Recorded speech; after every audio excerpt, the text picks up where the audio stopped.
Good evening and welcome. We'll begin with the Pledge of Allegiance. Pledge allegiance to the flag of the United States of America, and to the republic for which it stands, one nation, under God, indivisible, with liberty and justice for all.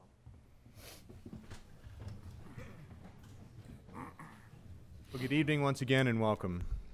Tonight's meeting is being broadcast live by Boston City TV on YouTube, as well as Comcast Channel 24, RCN Channel 13, and FiOS Channel 1962. It will be rebroadcast at a later date.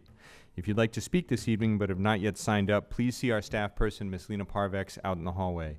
Sign up for both public comment periods this evening will close at 6:30 p.m. I'd like to begin first by welcoming our newest member, Mr. Kwok Tran, to my left, who was recently appointed to a 4-year term by Mayor Walsh. Mr. Tran is an experienced civil rights attorney, a BPS parent, a former BPS high school teacher, and a Dorchester resident. Welcome, Mr. Tran. Would you like to say a few words? Thank you. Again, my name is Kwok Tran. I'm very happy to be with you, and I'm honored to be appointed to this very important board. Hopefully, with my limited experience, especially as a high school teacher way back in the early 80s when the bilingual program was still alive and well,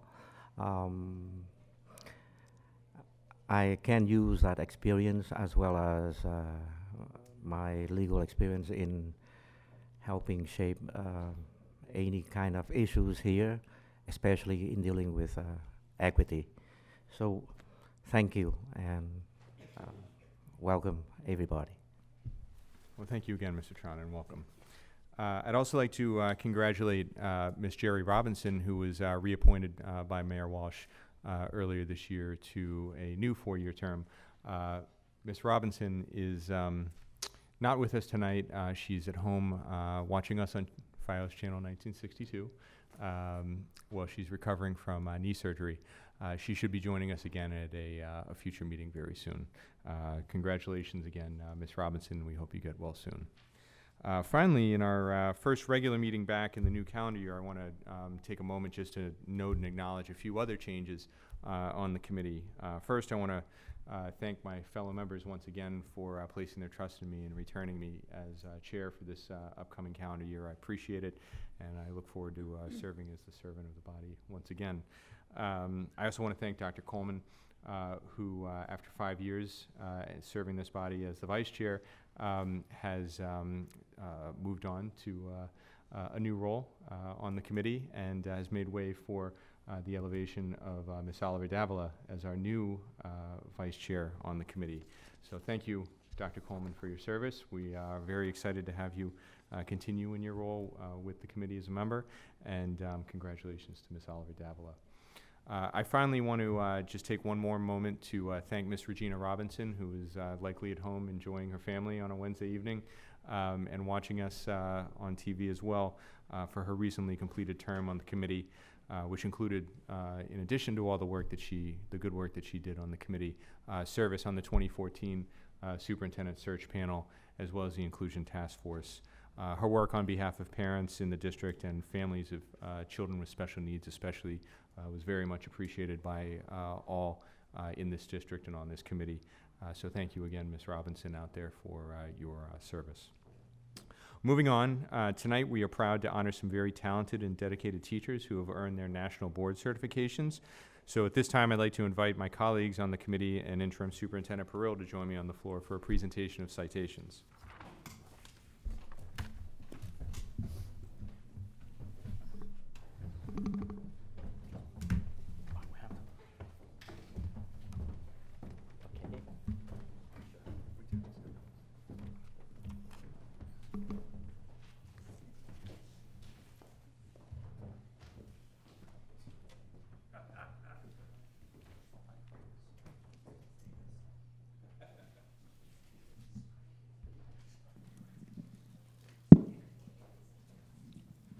We're also joined this evening by Jessica Tang, the president of the Boston Teachers Union, and I'd ask Ms. Tang to join us as well for the presentation of pins to go along with the citations.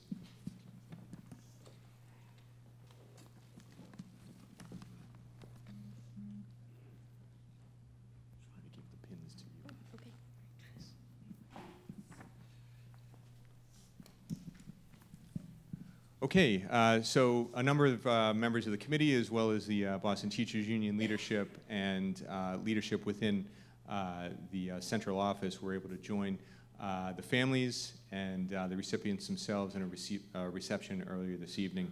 We had a great time learning about their accomplishments, learning about the hard work that goes into the certification and the support that's necessary from family units in getting to certification from the board.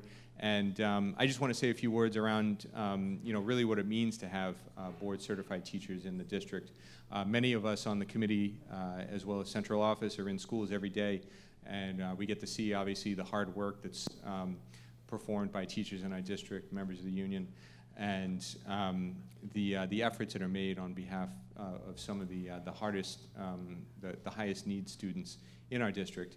And I think that's really reflected in the efforts that have been made by our teachers in achieving a board certification. We've got a number of teachers before us tonight. We've got 11 in total that are being certified this year, who've received certification in from a wide spectrum of disciplines, and a number of teachers with certification this year in English language learner supports, as well as special needs supports. And that's really reflective of the commitment that this district makes to supporting our highest needs learners. And so we thank you for that. I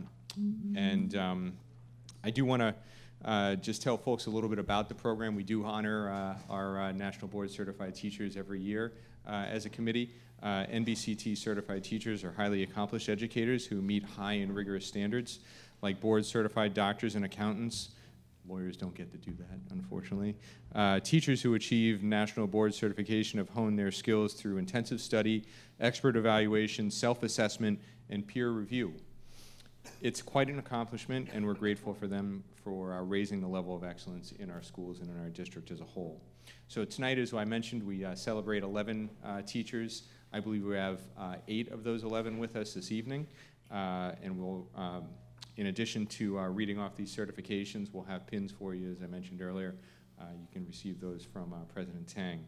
So when I call you up, please step forward to collect your citation and pin, and then we'll stick around for a group photo, okay? So first we have Ms. Jessica Cronin, who I had an opportunity to speak to at the reception earlier. The Boston School Committee extends our appreciation to you, Ms. Cronin. Come on up. My neighbor. As a teacher at the East Boston High School for earning National Board Certification in English as a New Language and early adolescence through young adulthood from the National Board for Professional Teaching Standards. The chairperson and members of this school committee of the City of Boston join with the superintendent of schools in congratulating you for continuing to uphold excellence in your teaching practice and for the example that you continue to set for your fellow educators. Thank you and congratulations. Thank you so much.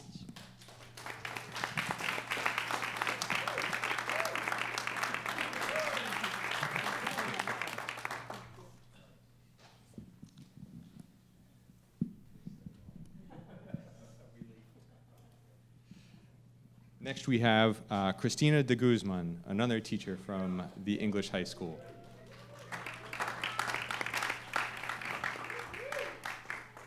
Congratulations.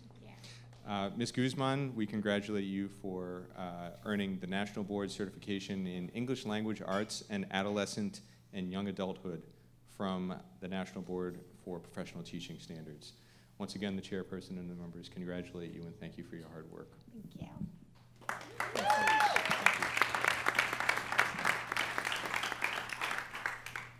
And I'll note that Ms. de Guzman is one of 3 recipients from the English High School this year, so we're very proud of our friends in Jamaica Plain. Next up, we have Quiana Lalande. And please let me know if I pronounced that correctly. Quiana Lalande. Mm-hmm. We congratulate you as well as a teacher at the English High School for earning a National Board Certification in Exceptional Needs and in Early Childhood through Young Adulthood from NBCT. Congratulations and thank you. Thank you.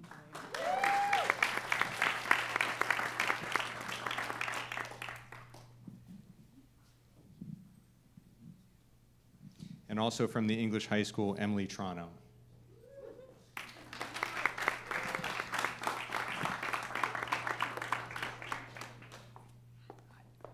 Congratulations. Thank you. The committee and the district thank you as a teacher at English High for earning a national board certification in English as a new language and in early adolescence through young adulthood from NBCT. Thank you and congratulations.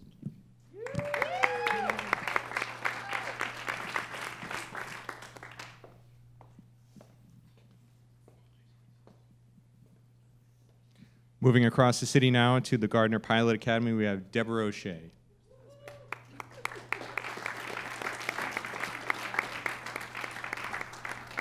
Congratulations. Ms. O'Shea, the committee extends its appreciation to you as a teacher at the Gardner Pilot Academy in Austin for earning your national board certification in exceptional needs specialist and early childhood through young adulthood from NBCT. Thank you so much and congratulations. Thank you. Thank you very much.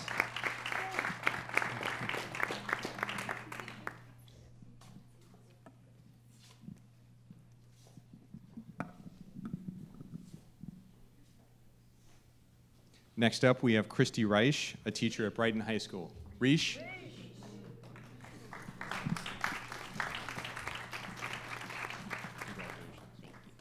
As somebody with a vowel in his last name, at the end of his last name, I'm used to having my name mispronounced, so I apologize. Ms. Reich is a teacher at Brighton High School, and we congratulate you this evening for earning your national board certification in English as a new language in early adolescence through young adulthood from NBCT. Congratulations and thank you.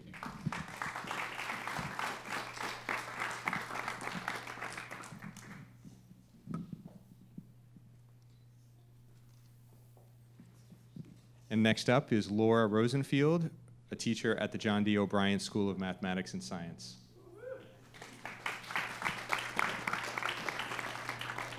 Congratulations. Ms. Rosenfield is a teacher at the O'Brien School of Math and Science, and we're celebrating her achievements tonight with a National Board Certification in Social Studies and History for adolescence and young adulthood from NBCT. Thank you and congratulations.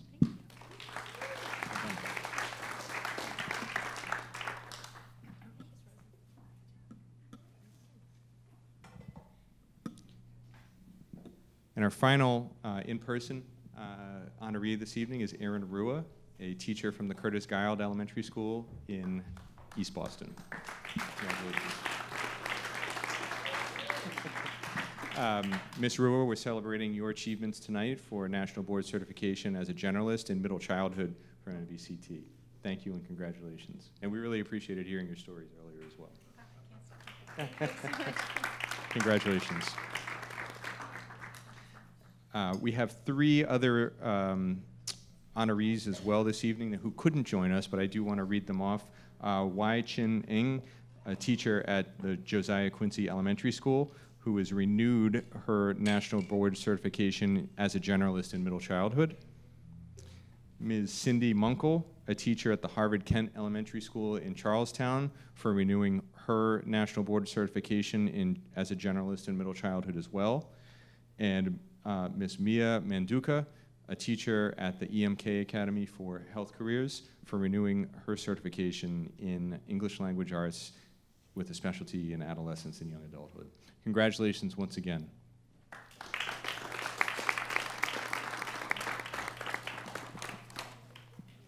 Well, thank you. I think. Yes. Thank you.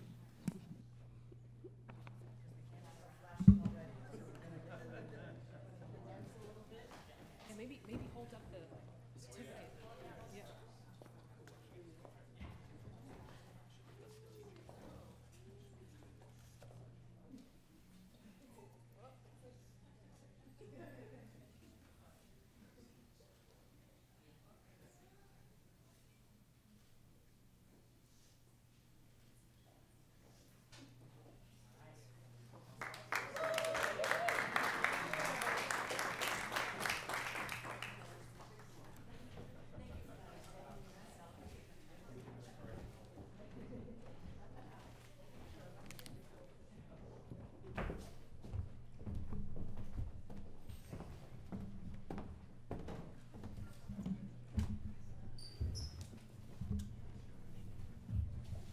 We're going out. I said, you'll be on correctly. No.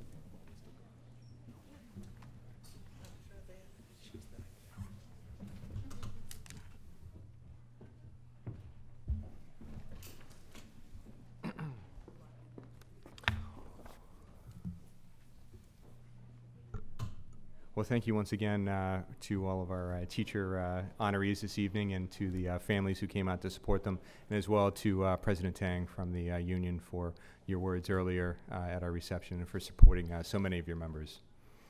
We'll move on now, to the approval of the minutes from the December 19th, 2018 school committee meeting, as well as the January 7th, 2019 organizational meeting. If the minutes are approved as presented, hard copies will be made available immediately in the hallway with the other handouts. If changes are made, you can access the minutes tomorrow on the BPS website.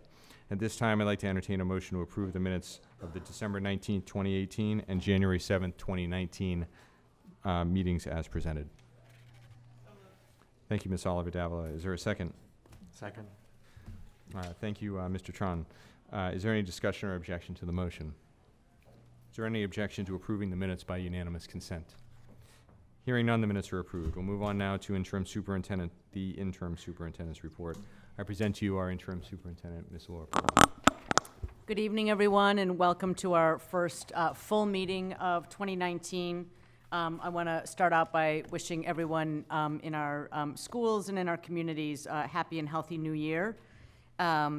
I want to add my welcome to the school committee's newest member, Quoc Tran, and thank you for joining us and bringing your fresh set of eyes to our work, and also to both thank Dr. Coleman for his role as vice chair and congratulate and thank Alexandra Oliver Davila for stepping up as vice chair for this year. So thank you both. I want to jump right in with some updates on some important and fairly meaty matters to keep both the school committee and also members of the public informed on our ongoing work. The first is to provide an update on ongoing efforts at Orchard Gardens that we are undertaking to prevent students from coming into contact with discarded hypodermic needles outside of the Orchard Gardens K-8 school. The opioid crisis is a national challenge that affects nearly every community in the country, and unfortunately our schools are no exception. So we are continuing and expanding our commitment to doing everything we can to safeguard our children from any danger to their health and well-being as a result of this broader societal challenge. I am grateful to the Orchard Gardens community that has come together with both BPS and the City of Boston to find ways to respond even more aggressively to the continuing and escalating threat that the opioid crisis poses to our schools.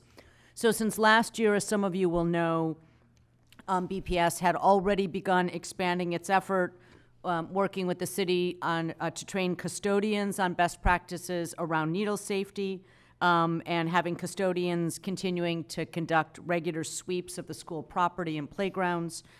Teachers developed, in collaboration with central office, strategies to educate students to, as it's called, stop, turn, and tell if they encounter a needle on the way to school or outside.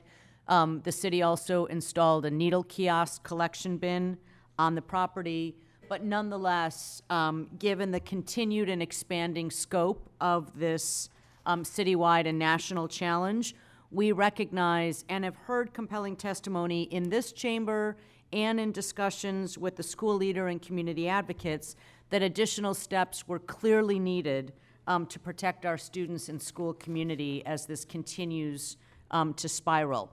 So as a result, working in collaboration with both the school and several city agencies, we are adding the following extra safety precautions, which we hope will enhance the protection of our children, given, again, what they encounter on the way to school and sometimes around the property of school.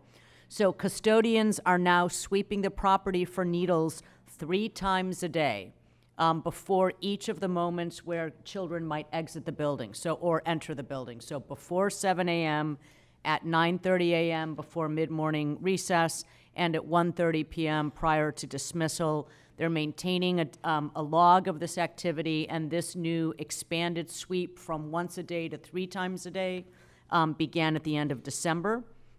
We also have the BPS Citywide custodial grounds crew is now beginning its week each week at Orchard Gardens on Monday mornings to do an additional cleaning and inspection of school grounds to support the custodians. This also began at the end of December. We are currently getting bids to install additional fencing around Orchard Gardens to address the trespassing concerns, which accelerates access to the school building and property. We're installing additional lighting as a safety precaution for the same purpose. And we are adding a second needle kiosk collection bin on the street-facing side of the property on Melnia Cass Boulevard. We're also getting help with additional property maintenance on surrounding fields and playgrounds from the Boston Parks Department. And this week, officials from the Boston Public Health Commission conducted additional trainings with school staff about what to do if they encounter a needle. Not to put our teachers in the role of picking up needles, but for them to be able to conduct an additional safety check and then coordinate with custodians on that cleanup, but to ensure that all adults in the building are comfortable and prepared with the right information on how to respond, which is the principal benefit of that training. We've begun sharing this news with the Orchard Gardens community, first with staff. We are sending home a letter to families in the coming days. It's currently being translated. I also want to note that while Orchard Gardens is at the epicenter of this challenge, given its location on what is called Methadone Mile, other schools are impacted as well. Thus, we are currently consulting with several other schools known to have similar, if not as severe, challenges with needles on or near school property, to offer additional needle kiosks for their locations as well, if desired. This is often it is a topic of choice for schools, but right now those schools include the Mason, the Quincy Lower, and the Blackstone as three other schools that we believe are also impacted by this. And of course, that includes, listening for other schools that are encountering similar challenges, but the degree and scale of the challenge at Orchard Gardens is significant. And I will point out that Recovery Road is a more positive way to refer to Melnia Cass Boulevard. So I'll stick with that. But I think underscoring this is, regardless of this greater societal challenge, it is our responsibility to do everything we can to protect children who are approaching our school buildings or on their playgrounds. I'm encouraged by the collaborative effort, both with our city partners and with community, as we work together to make these improvements. And I really want to, in particular, thank everyone who has helped, and a number of those city agencies, specifically the Boston Public Health Commission, the Boston Police Department, and the Boston Parks Department have been deep collaborators. So that is a significant amount of work that has been underway in December and January relative to Orchard Gardens. I also wanted to provide an update on the transition process for students at West Roxbury Academy and Urban Science Academy. We do, as many of you know, January is School Choice Month and Student Assignment Month, but it is also the month that we are prioritizing transition support and transfers or school choice selection in an expedited manner for rising sophomores and juniors from West Roxbury Academy and Urban Science Academy. We have been working closely with many students and families. We have held 2 showcases for West Roxbury and Urban Science students so far. We are hosting another high school preview day, particularly for WRA and USA students on January 3rd. We're coordinating tours to the top 5 chosen high schools or ones that are frequently selected by students. This is in addition to BPS staff being consistently present 2 days a week, 1 day a week at the West Roxbury Educational Complex, and 1 day a week here at Bowling, but then in an ongoing manner present at the rec complex to do individual consultations with students, answer questions from staff and students, send daily reminders to students about school choice, and then hold one-on-one meetings with students and families. So far, through those efforts, a significant number of students have begun making their choices in an expedited manner. About 83 students have already completed their selection process. That's about 40% of the roughly 220 rising sophomores and juniors, which includes it's the students in general education and the sheltered English immersion programs. That's over and above the transition for the seniors and the transitions for students in the specialized strands. So we're pleased that we're making progress, and we continue to work on other aspects of the transition programming, but I wanted to share that update. The third major update will also be the feature of one of our presentations, but I wanted to provide some additional context regarding the district's ongoing analysis of the maximum age policy for BPS students and its impact for students in our alternative education programs, including the Boston Adult Technical Academy, or BADA, as well as students across a number of our special education programs. This issue has been the subject of recent news coverage, but I think it's important to build understanding of the complexity of this issue, which has not been fully presented, and thus the challenge of finding a solution that meets the needs of all students, including students in alternative ed programs like BADA, as well as students receiving complex special education services in a number of schools and programs across the district.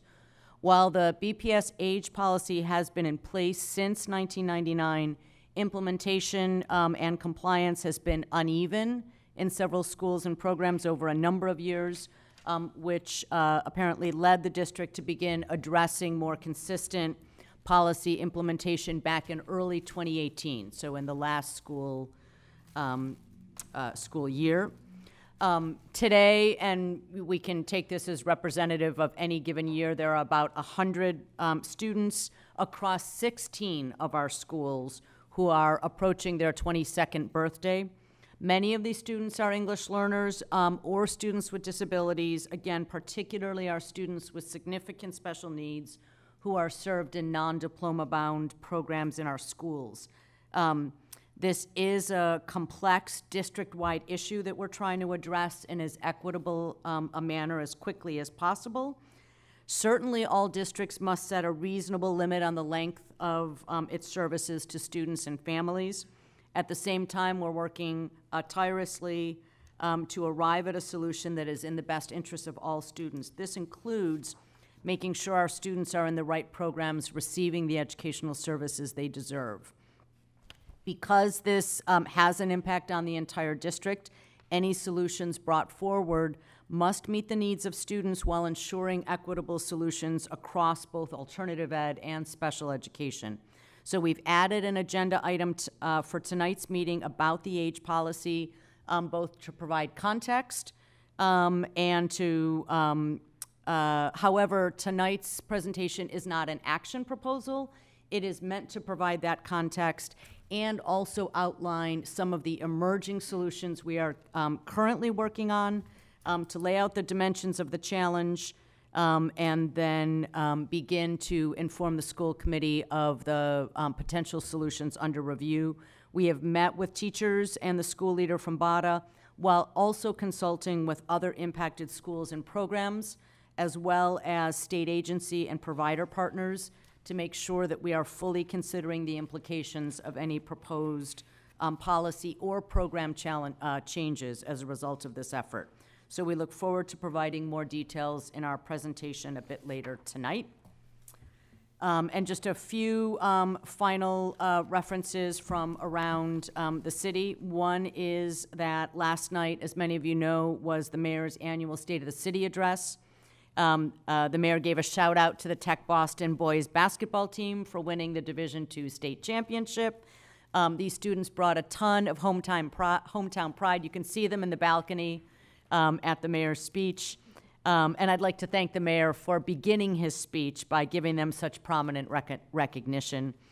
We also want to congratulate the Josiah Quincy Elementary School's orchestra for their wonderful musical performance to open last night's State of the City, along with performers from Boston City Singers. We always want to thank the mayor for his continued commitment to the students, teachers, and staff of the Boston Public Schools. But last night's remarks by the mayor, I think, were particularly powerful, both in support of the safety of Boston Public School students, but also standing in defense of the values and principles that guide our policies in Boston and in the BPS.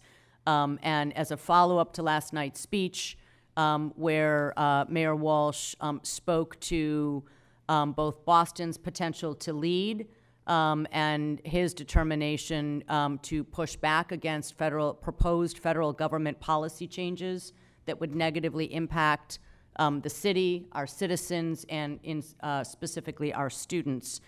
Today, I joined the mayor along with leaders of area colleges and universities, along with advocates working for gender equality and against sexual assault, to speak directly to proposed changes by Education Secretary Betsy DeVos, which would roll back Title IX protections, specifically related to campus sexual assault, but also impacting K-12 education. And the purpose of that announcement was to reaffirm that here in Boston, and specifically in the Boston Public Schools, we will not back away from the protections our young people need in the face of any incidents that may come their way. We will not step back on Title IX protections. We stand firm here along with our higher ed partners, many of whom have our dual enrollment students in their schools. So I want to just underscore that despite any changes that the federal government may be trying to make, our commitment is to continuing to protect our students and meet all of their needs and ensure that students of all backgrounds can get an education in a safe, welcoming, supportive, and inclusive environment. And my last comment is that we are very excited for tomorrow night's annual BPS Martin Luther King Jr. celebration this year at the Strand Theater. This is now in its 37th year, so it is a powerful tradition here in Boston. The MLK celebration honors the civil rights leader through song, dance, music, and spoken word performances from students in the Boston Public Schools. We can give you a sneak peek of tomorrow's performance. These are students from the Chittick Elementary School's All-Star Choir rehearsing yesterday with students from Charlestown.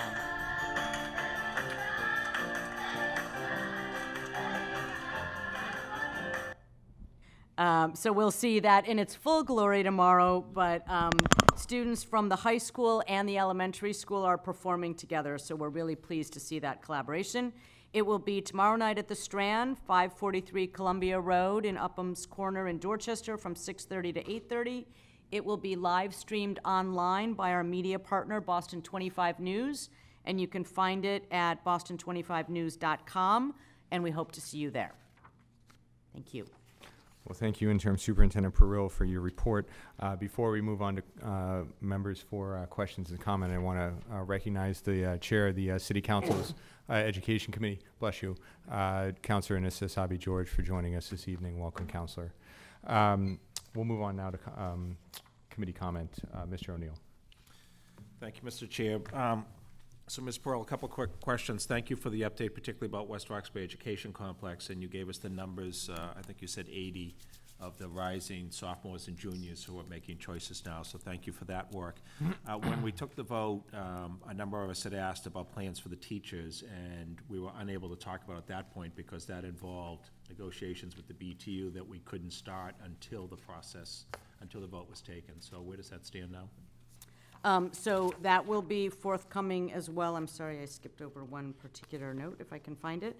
But that we are engaging with the Boston Teachers Union around next steps on the design of the space and the staffing for the rising seniors at the Irving Middle School.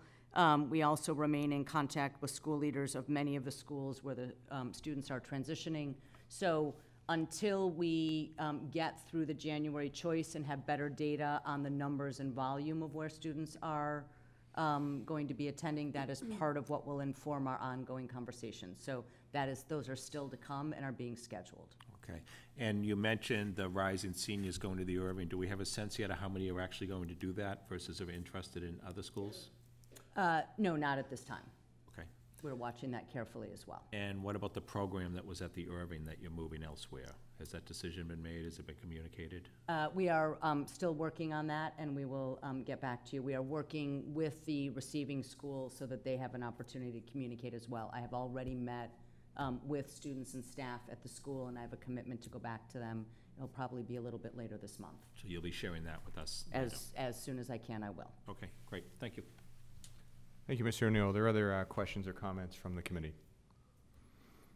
Well, hearing none, I just have a couple other notes. First of all, thank you very much, Interim Superintendent, for keeping the committee informed of the work that the district's doing around, and really the city as a whole, around Orchard Gardens Pilot School and the remedial work that needs to be done and has been called upon by a number of members of the community, both inside and outside the school, with respect to the needle issue there. And so we're hopeful for this positive outpouring of work, both from our facilities department as well as the Parks Department, the Public Health Commission, and a number of other city agencies charged with protecting the public health, both inside and outside of our schools. So thank you for that.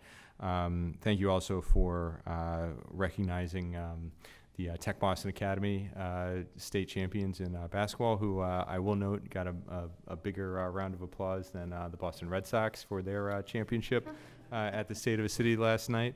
You know, the Red Sox, they're used to it, but this is a big deal for TBA. So congratulations to those gentlemen once again. And I'm actually, this reminds me that we haven't had our champion sports teams backed by the committee in some time to celebrate their accomplishments, so we'll make sure that we schedule those as well. I also want to note, thank you for highlighting the urgent work that both you and the mayor are engaging in with respect to the federal changes, the notice of proposed rulemaking around Title IX. As you rightly point out, Title IX rules, while they get a lot of contemporary airplay with respect to how they affect sexual harassment in higher education institutions, one of which I work out myself and play an integral role around these issues. But they do affect the conduct of investigations and protections for any similar incidents that happen at the K-12 level. And, you know, this is anyone that's a victim of these heinous acts are vulnerable, but, you know, certainly children that are in our K-12, you know, we need to be paying an extra special mind towards the protections that we as a city, we as a district, and it's, of course, the Commonwealth as well. I know the Attorney General, Maura Healey's been very interested in stepping into the breach here to fill the gap that's been left by the federal government. We're very supportive of continuing those protections for our students despite the acts of the federal government at the current time. So thank you again for highlighting that and for doing that important work. Again, if there's nothing else, I'll entertain a motion to receive the interim superintendent's report as presented. Thank you, Ms. Oliver Davila. Is there a second? Second. Thank you, Mr. O'Neill. Is there any discussion or objection to the motion? Is there any objection to approving the interim superintendent's report by unanimous consent? Well, hearing none, the report is approved, and we will move on now to the student representative, Ms. Evelyn Reyes, to provide her monthly BSAC report. Ms. Reyes. So good evening, all. This past Monday, the Boston Student Advisory Council held a parent night. We were able to connect with many interested parents and learn more, that came to learn more about us and who we are and what we do as a youth-led organization. They also provided us with some great feedback on the Student Rights app and how to get it out to the community and how to let parents know that it's out there and accessible to them as well. Also on Monday, we met with students from the Greater Boston Regional Student Advisory Council, kind of a mouthful, to exchange information and learn more about each other. And together we're going to think more about how to increase student representation both on BSAC and on the regional council. Our representatives are also gearing up for their annual headmaster meetings. These meetings function as a way for headmasters to learn more about BSAC priorities and for students to spread the word on BSAC and our priorities at their schools. Over break, we also sent representatives to meet with China Tyler to strategize around a bill for financial literacy and getting that mobile during this next legislative session. And the Student Rights Subcommittee finalized a position paper concerning the foundation budget and presented it to Steering Committee. I was also on Monday, and Steering Committee approved it for publication, so that should be coming out soon. In conjunction with the work around the foundation budget, we are also very excited to see the Promise Act being championed by Representative Sonia Chang Diaz in this legislative session, and we are looking forward to ensuring that the student voice is heard in this legislative process. And lastly, we are also happy to say that we will be sending representatives who have been granted with full voting rights to the District Wellness Council. Excellent. Thank you. Thank you, Ms. Reyes. Are there questions or comments from the committee? Ms. Oliver Davila. Thank you for your report. I was wondering if you can share what you shared about the foundation budget. That's fantastic that you are working on it. Besides the white paper, whatever slides that you have, if you could share with us. And just wondering how, what is your plan in terms of organizing the rest of the students? Because we're going to need everybody's voice in this battle. Yeah, absolutely. I will get the position paper to the committee soon. And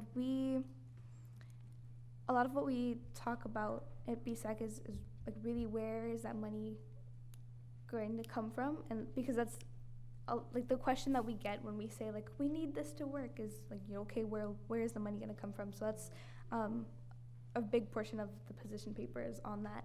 Mm-hmm. And in terms of mobilizing students, we are also planning to hold student forums to talk about this and to spread the word, as well as meeting with other youth groups that are also working on the same thing. And I just want to ask, as when you have a chance, maybe it's not this meeting, but we would like to know what are the schools that you're still looking at that don't have representative, and how we can support BSAC in making sure that every school has a student representative. Absolutely, yeah. Thank you, Ms. Oliver Davila. Are there any other questions or comments? Well, thank you again, and I really appreciate, as the Vice Chair mentioned as well, BSAC's work to support new sources of education funding and the Promise Act that's been promulgated. As I think many of us know, and I'm really not qualified to speak in depth about it at this point because it is such a dense bill, and it's got a simple goal, which is to create more funding throughout the Commonwealth for public education, but it's got a lot of very interlocking issues that feed into the understanding of how the bill all hangs together and works to support public education. So one of the initiatives that we're going to take on as a school committee is to invite excuse me, representatives from the city's budget office to come to a future meeting and give us a summary in as plain of English as possible, if that's going to be possible, to summarize the bill that's before us and how it will not only affect Boston but also affect other similarly situated cities and towns across the Commonwealth. As many folks probably know, excuse me, the district has maintained for a number of years the recommendations of the FBRC Foundation Budget Review Commission that finished its recommendations a few years ago were a step forward in Chapter 70 funding and re-envisioning how that supports public education statewide. However, it didn't go far enough for a number of communities, and that's certainly not limited to Boston. And so the net minimum education aid that is envisioned by the Promise Act is meant to correct that inequity.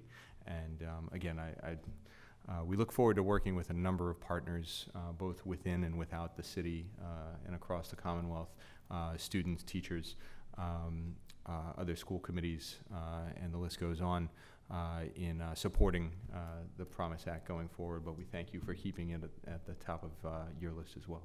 And if I may just add two things to that, Chair Lecanto. One is that in addition to BSAC, both the city and the Boston Public Schools are working with a number of other mayors and school committees from other districts, but we also convened an initial briefing and are working at their request on developing educational materials to collaborate with a number of our advocacy partners, particularly a number of our parent advisory councils, youth groups, student voice groups, parent groups, other progressive policy groups, and in particular, leaning on the collaboration and the really active leadership by our union partners, particularly the BTU, but also statewide, the AFT and the MTA. So we really are looking at building a collaborative network that can speak clearly around the need to more equitably enlarge the size of the pie,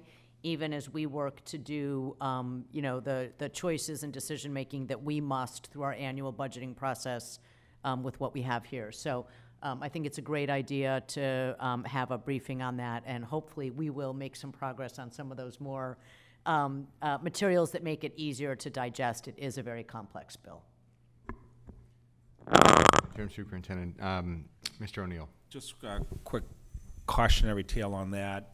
All of us are, whenever we're meeting state officials, we're bringing this issue up. We're advocating for it. It's great we're doing it as a community together. I did have the opportunity last night at the State of the City to speak with several senior officials on the executive side of the state government. And it is very clear that while they're interested in having these discussions and what the Senate and the House are looking at, they are going to be keenly interested in increased accountability to go with increased funding. So as much as we talk as a body together about accountability and whether the state accountability measures truly reflect the work and the populations that we serve, the work that we do, and we can give plenty of anecdotal examples of how the current state accountability methods aren't working right for our students.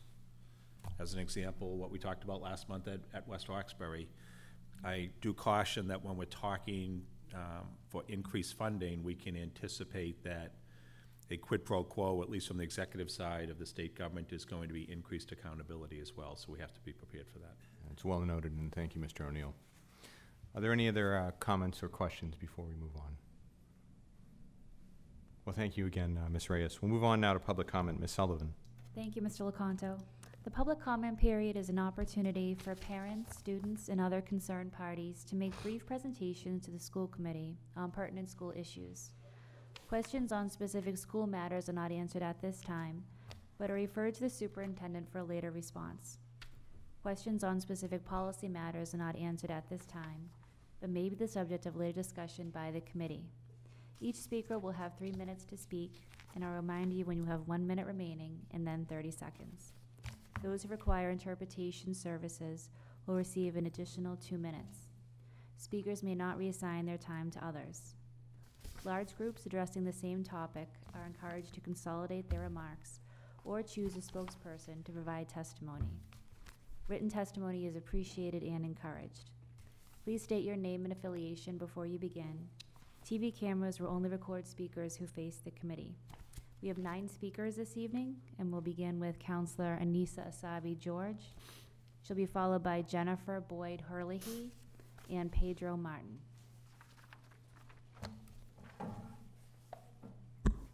Thank you. Good evening, Counselor. Good evening. Good evening, Interim Superintendent Perrell, Chairman Lecanto, members of the school committee. My name is Anissa Asabi George, Boston City Councilor at Large and Chair of the Council's Committee on Education.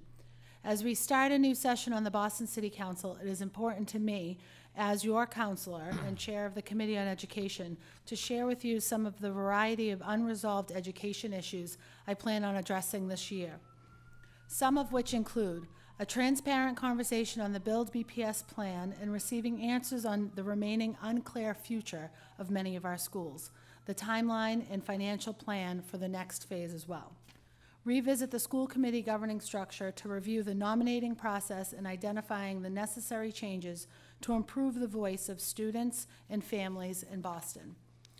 Advocating for increased funding for Madison Park Technical Vocational High School while addressing the school's infrastructure, partnership, and equipment. I hope with the support of my colleagues, the administration, and this body, we can make real progress towards the quality of Boston's only vocational technical high school.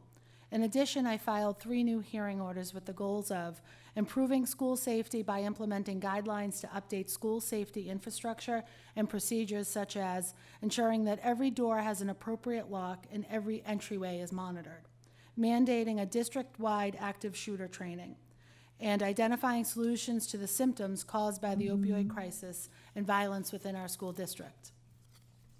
I will also work with the administration towards alleviating the stress of our students and families with IEPs.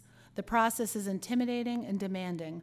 We need to develop solutions to make it easier and more reasonable for families, while also ensuring the district's ability to uphold IEPs. Increasing funding to ensure that every student has access to a quality education, reliable transportation, and at least one full-time nurse and social-emotional specialist in every school building. Lastly, I will focus my advocacy on our students that are aging out of the school system and that our district policies are not impeding on their future, especially our seniors. I thank you this evening for your presentation, Superintendent Perrell, on the age 22 concern, and look forward to that presentation later this evening. I hope in this work, together with your partnership, that we are making sure and working towards every student to have an opportunity at success. Thank you. Thank you. Thank you. Our next speaker is Jennifer Boyd Herlihy, and she'll be followed by Pedro Martin and Mateo Fibel. Good evening. Thank you. My name is Jen Herlihy. I'm just a parent. To hear the student speaker talk about representation and voting, it really is a nice segue into what I've come to speak here today. And that is a mandate that has been started, a dialogue that's been started. And you might remember I brought it up when I spoke last about the fact that since the committee is appointed and serves at the mayor's behest and appointment, thus it seems counterintuitive to challenge the mayor, which may be necessary in these times, especially with funding. I thank you for your service. I actually tried out for this gig a couple years ago. I went, I interviewed, I did my application, I talked about how to get money, which, by the way, I say is to take away the residential exemption. But anyway, that's just a side note. And I waited, and I heard about the process, and there's supposed to be 3 people, and I never got a call back. I wasn't so surprised. And Michael O'Neill was reappointed. I'm not saying he wasn't the best person for the job, quite frankly, but I never had a chance. It's not a vote. It's not a democracy. And I think that now's the time that it's come to a head that there needs to be some accountability. And I'm not saying that everyone up here doesn't do a great job. What I'm saying is that what it should be is that there should be a feeling that if your issue isn't being addressed, you have a remedy short of basically throwing your hat in the ring for mayor. And that's how a parent is left to feel. The only option is to run for mayor, to feel like you have a voice. And I don't think that's the way it should be. And as a tax-paying voting person and an 18-plus student that you guys oversee, shouldn't they have a right to elect someone that will come in and be heard? Certainly it could be any one of you, but it doesn't seem right. And couple that with, after a hearing by the city councilor at large, Ms. George, when presentations were put on, to find out we are the only city in the Commonwealth of Massachusetts that has an appointed school committee. You heard me. Boston is the only one. How does that make sense? Small towns can do it. We've got to do better. And so I'm asking to start that dialogue, continue it, not as an insult to the good work you do, but as an honest conversation about wouldn't it be better and wouldn't your constituents be better served, perhaps the mayor is the one that needs to be thinking about it, by having an electorate. 30 seconds. Then, of course, when I came here to complain all the time that the upperclassmen should have a bus to get to Boston Latin Academy from the neighborhoods of East Boston, Charlestown, and the North End, maybe I'd feel like if I wasn't getting the interest in my proposals, that there was a recourse and a remedy. And by the way, I get to drive by Recovery Road every day now, and I'm going to have to tell you that's not what I would call it. Thank you. Thank you. Our next speaker is Pedro Martin, and he'll be followed by Mateo Febel and Carmen Perdomo.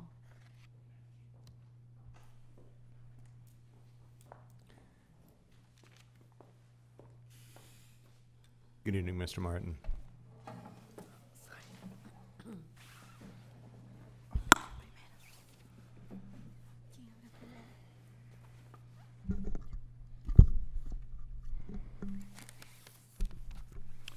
Hello. Hello. My name is Pedro Martins.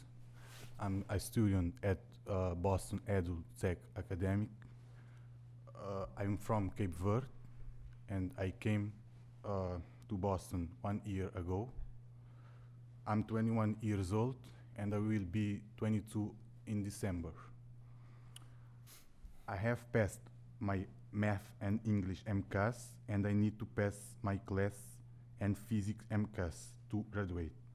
Graduation is important to me because I want to go to the college to study to be a teacher, psychologist, or police officer. I would like to stay at BADA, and I have an opportunity to graduate at my school. Also, I hope you read the letters that we give you last week. Thank you. Thank you. Hello. My name is Mateo Fibel. I am from the Barra. I am 21 years old. If I have 22 years old, so close to graduate, but I say, in Boston say, I need to leave. Yeah, sorry. Not at all. Please, take your time. If I have 22 years old, so close to graduate, Boston say I need to leave Bata and take long time to get my school diploma. But I hope Boston Public School change their mind. Thank you so much. Thank you, sir. Hi, my name is Carmen Perdomo. I am a student in Bata. I am from El Salvador. I come to Boston 3 years ago. I am 20 years old. I have passed all my MCAS. I would like to stay in Bata if I have opportunity to graduate. After graduation, I want to study to be a teacher. Thank you. Thank you. Thank you. Thank you, Mr. Perdomo. Thanks. Thank you all. Thank you. Next, we'll hear from Emmanuel Gardner, and he will be followed by Lisa Geisbond and Carolyn Kane.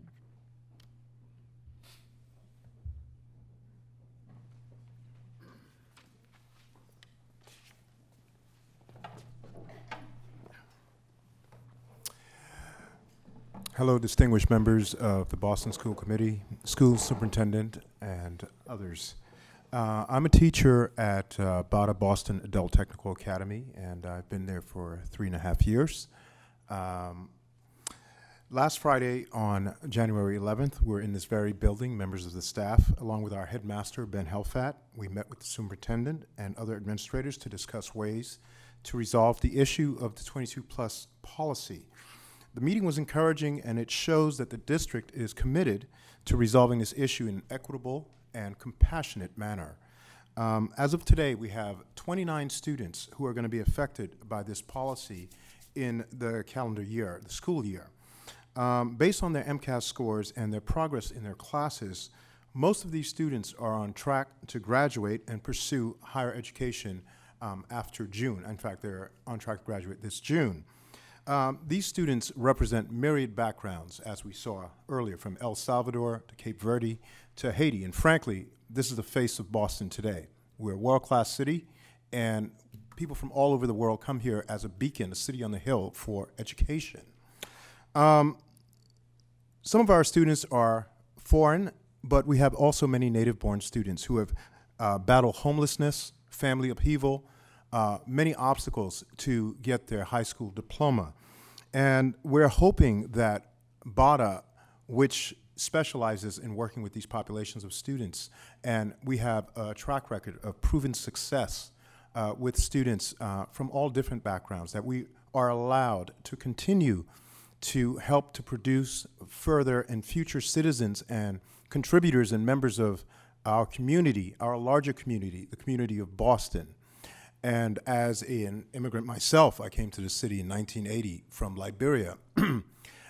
Graduated from Boston Latin School in 1985. I really, this is an issue that's close to my heart and the hearts of the teachers, the staff, the administration at BADA, and we're very encouraged by our meeting last week, and we hope that there is a situation that allows us to continue serving this disadvantaged population and continue to fulfill the promise of providing quality education for all.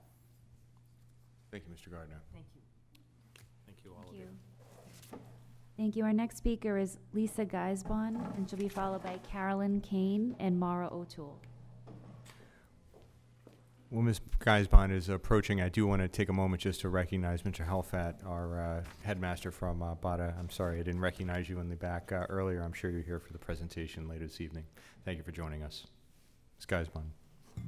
Chair Locanto, Superintendent Perill, and members of the school committee, thank you for the opportunity to speak this evening. My name is Lisa Geisbon, and I'm the Executive Director of Citizens for Public Schools. Last month saw the tragic spectacle of top school officials saying 2 high schools should be closed because of falling enrollment and so-called academic challenges. But students, parents, and teachers with direct firsthand experience painted a completely different picture. It was an extreme example of a distorted process happening throughout Boston Public Schools and all of Massachusetts schools, equating test scores with school quality. The state system for rating schools depends heavily on test scores. They've added some other things, but it's still mostly test scores or measures derived from test scores. Boston's own school quality framework, although it's much better than the state system, is also strongly dependent on test scores. Almost everyone now argues that test scores do not really reflect school quality. In Boston, open enrollment high schools have an extra problem because nearly a quarter of high school students are in exam schools, and all of those students are above average test takers. So the rest of the schools automatically have below average test takers. They may be brilliant, and you heard from quite a few brilliant students here in November and December, but most of the students at these schools are below average test takers, at least when the test is given in English. You are blaming and punishing open enrollment schools for having open enrollment. The BPS central office continues to tell parents this school is not high quality based on test scores. What parent wants their child to go to get a low quality education? So then you punish them some more when enrollment goes down. So here's what I want to say to you. Please stop slandering your schools. Look at what actually happens inside of them. You've made a good start. Boston is part of the Mass Consortium for Innovative Education Assessment, a group of districts developing better approaches to evaluating schools. MCIEA is not trying to figure out whether Boston Latin is a better or worse school than Boston Arts Academy or Charlestown High School, which is a meaningless comparison. MCIEA is trying to help all 3 school communities look at their strengths and weaknesses and work to become better. 20 seconds. At your December 19th meeting, Michael O'Neill talked about the inadequacies of the state system. We hope you will join us in working to replace the current state accountability system with one based on the work of the MCIEA. In the meantime, please stop slandering your schools. You're hurting children. Thank you. Thank you, Ms. Geisbon.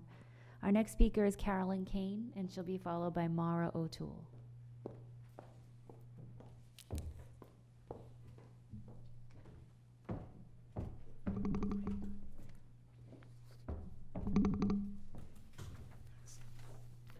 Good evening, Ms. Kane. Good evening, Chairman LeConto, Superintendent Perrell, and members of the Boston School Committee. I am Carolyn Kane. I am the chair of Boston SPEDPAC. And I'm here before you this evening to talk about the issue of a possible change to the maximum age policy. If BPS changes its maximum age policy, said change would need to apply to all students in BPS, including with students with disabilities. As you know, under current law, Chapter 71B, Section 1, a school-age child is defined as any person of ages 3 through 21 who has not attained a high school diploma or its equivalent. Under state regulation, an eligible student for special education services means a person aged 3 through 21 who has not attained a high school diploma or its equivalent, who has been determined by a team to have a disability.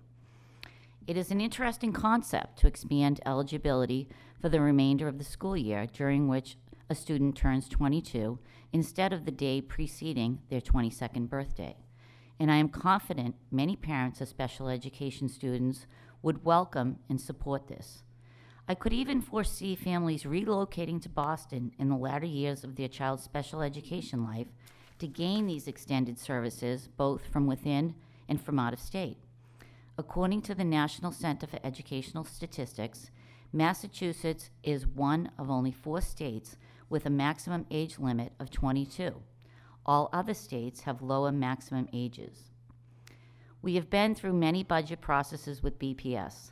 There have been ongoing demands for additional budget cuts, when more investments are currently needed to meet the needs of our current special education students ages 3 up to age 22.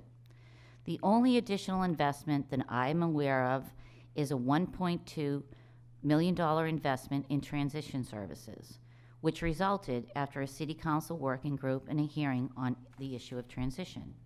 While this was and is a much-needed improvement, BPS currently has about 4,500 students with special needs who are eligible for transition services from ages 14 up to age 22.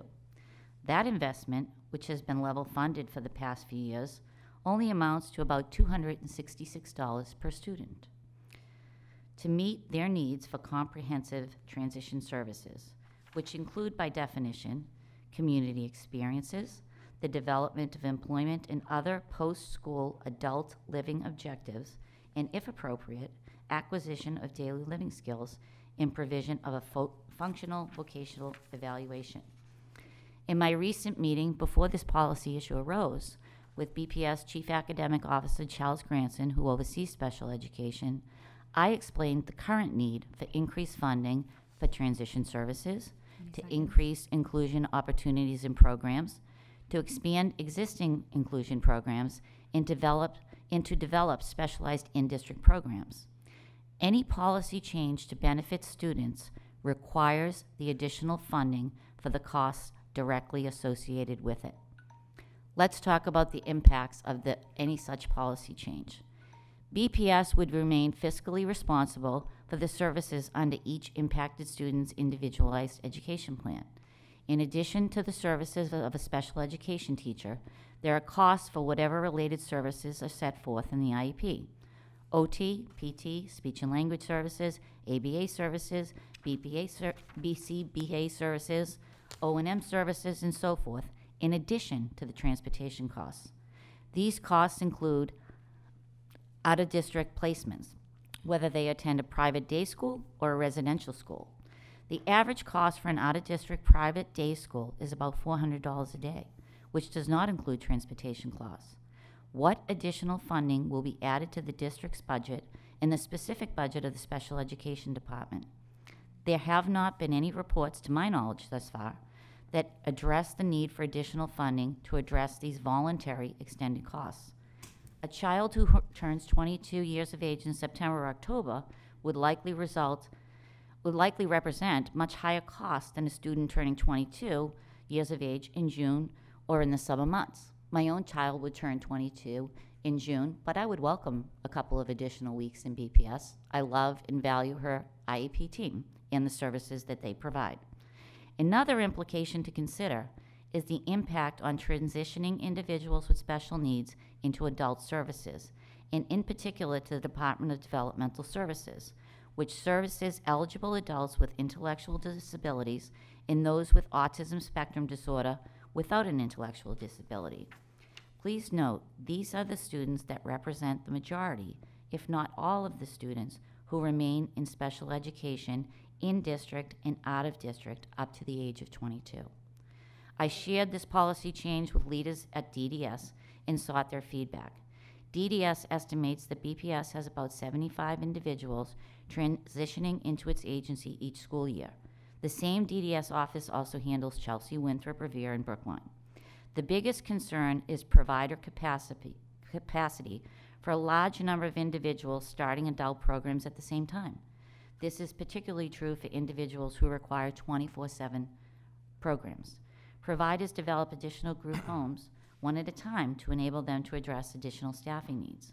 Further, having multiple individual start programs at the same time would also be difficult, since agency staff like to get to know individuals and their unique needs to form compatible groupings. DDS would need to stagger their support throughout the year, and this would be impacted by families' willingness to work with DDS earlier than necessary and the timing of BPS referrals. This requires thoughtful planning with state agencies about the impact on the transition to adult services. So as I said, special education parents would welcome and appreciate this additional benefit, but what we need to know is where is the additional funding to support it. Thank you. Thank you very much, Ms. Kane. Thank you, Ms. Kane. Our final speaker is Mara O'Toole.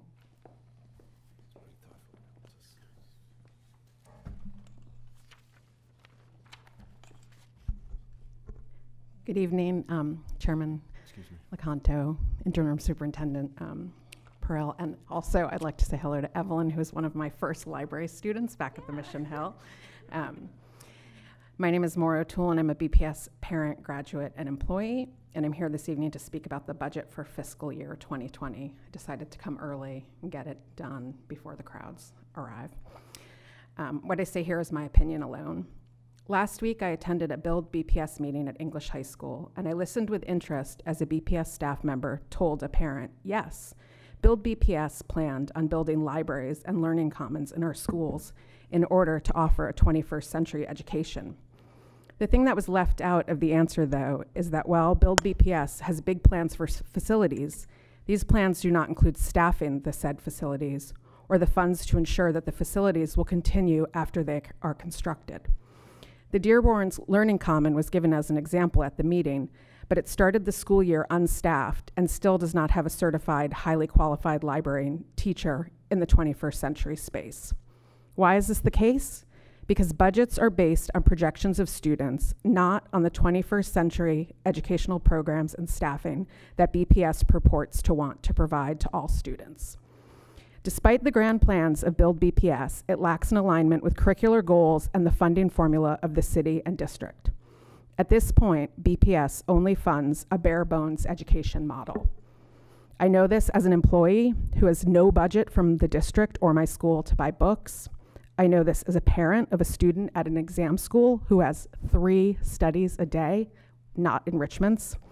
And I know this as a school site member at the Mather, where 6 out of the last 7 years we've had to cut our budget in some way in order to meet an ever-decreasing pool of money, despite having consistent numbers of students from year to year. When Boston Public Schools moved to the student-weighted formula model of funding, it was certainly a move in the right direction in terms of fairly funding schools. Last year, the Opportunity Index was introduced in order to further equalize the formula by taking into consideration not only English language proficiency or special education needs, but other indicators that show a student is vulnerable to the achievement gap by providing additional funding for our most vulnerable students in our most needy schools. The Mather received a large portion of partnership money based on the Opportunity Index. This year, we have a Playworks coach again, and we added a City Year team as well. With a school of almost 600 students, both of these programs help to provide much needed support to our students. However, we were told at the school site council meeting in January that the Mather is facing cuts this year. We're faced with budget cuts based on the projections made by BPS.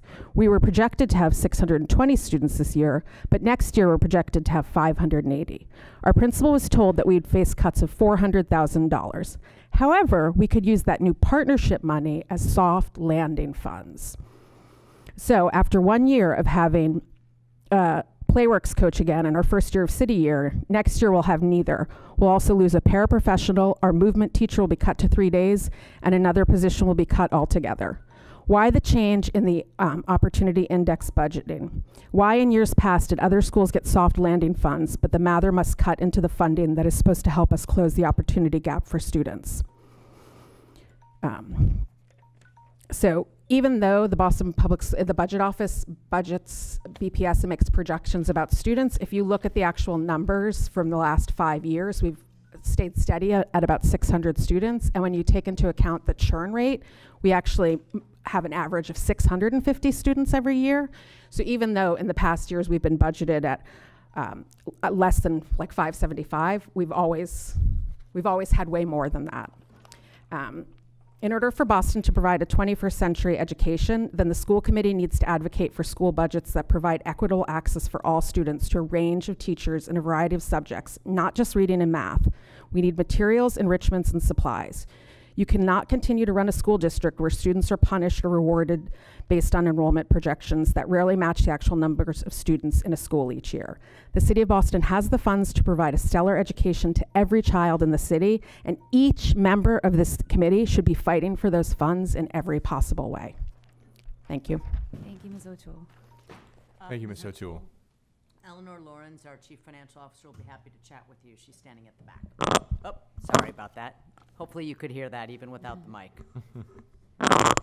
Mr. Lecanto, that concludes our speakers for general public comment. Well, thank you, Ms. Sullivan. Our first and only action item this evening is grants for approval totaling $1,035,500. At this time, I'd like to turn it over to the interim superintendent for any final comments. I have, sorry, mic issue. For the folks at home. Okay. I have no additional comments, but happy to answer questions. Well, thank you. I'll open it up now to the committee for any questions or comments. Well, seeing none, I do just want to take a moment to recognize our food director, Ms. Laura Benavides, is here this evening, and I noticed one of the grants for approval on this evening is nearly $400,000 procured from the Kendall Foundation in support of review and expansion of the My Way Cafe initiative of the Shaw Foundation in partnership with Food Nutrition Services and BPS. So we look forward to that additional foundation support. And just as a programming note, we'll have a further presentation at our next school committee meeting on food nutrition services and the work of the My Way Cafe in the district. So once again, thank you very much for that work.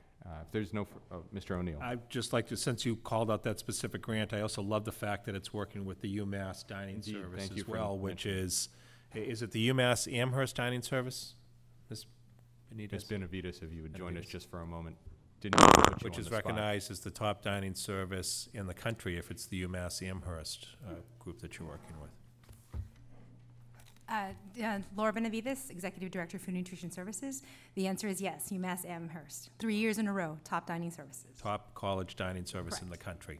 And so that'd be great to have their added advice as well into this. And we will be hearing, did you say when, Mr. Lecanto? We have the presentation scheduled for the next school committee meeting, January 30th. Shoot, okay. Thank you. No problem. I'll take good notes for you. Thank you, Ms. Benavides. Any further questions or comments on the grants for approval? Hearing none, I'll entertain a motion to approve the grants as presented. So moved. Thank you, Mr. O'Neill. Is there a second?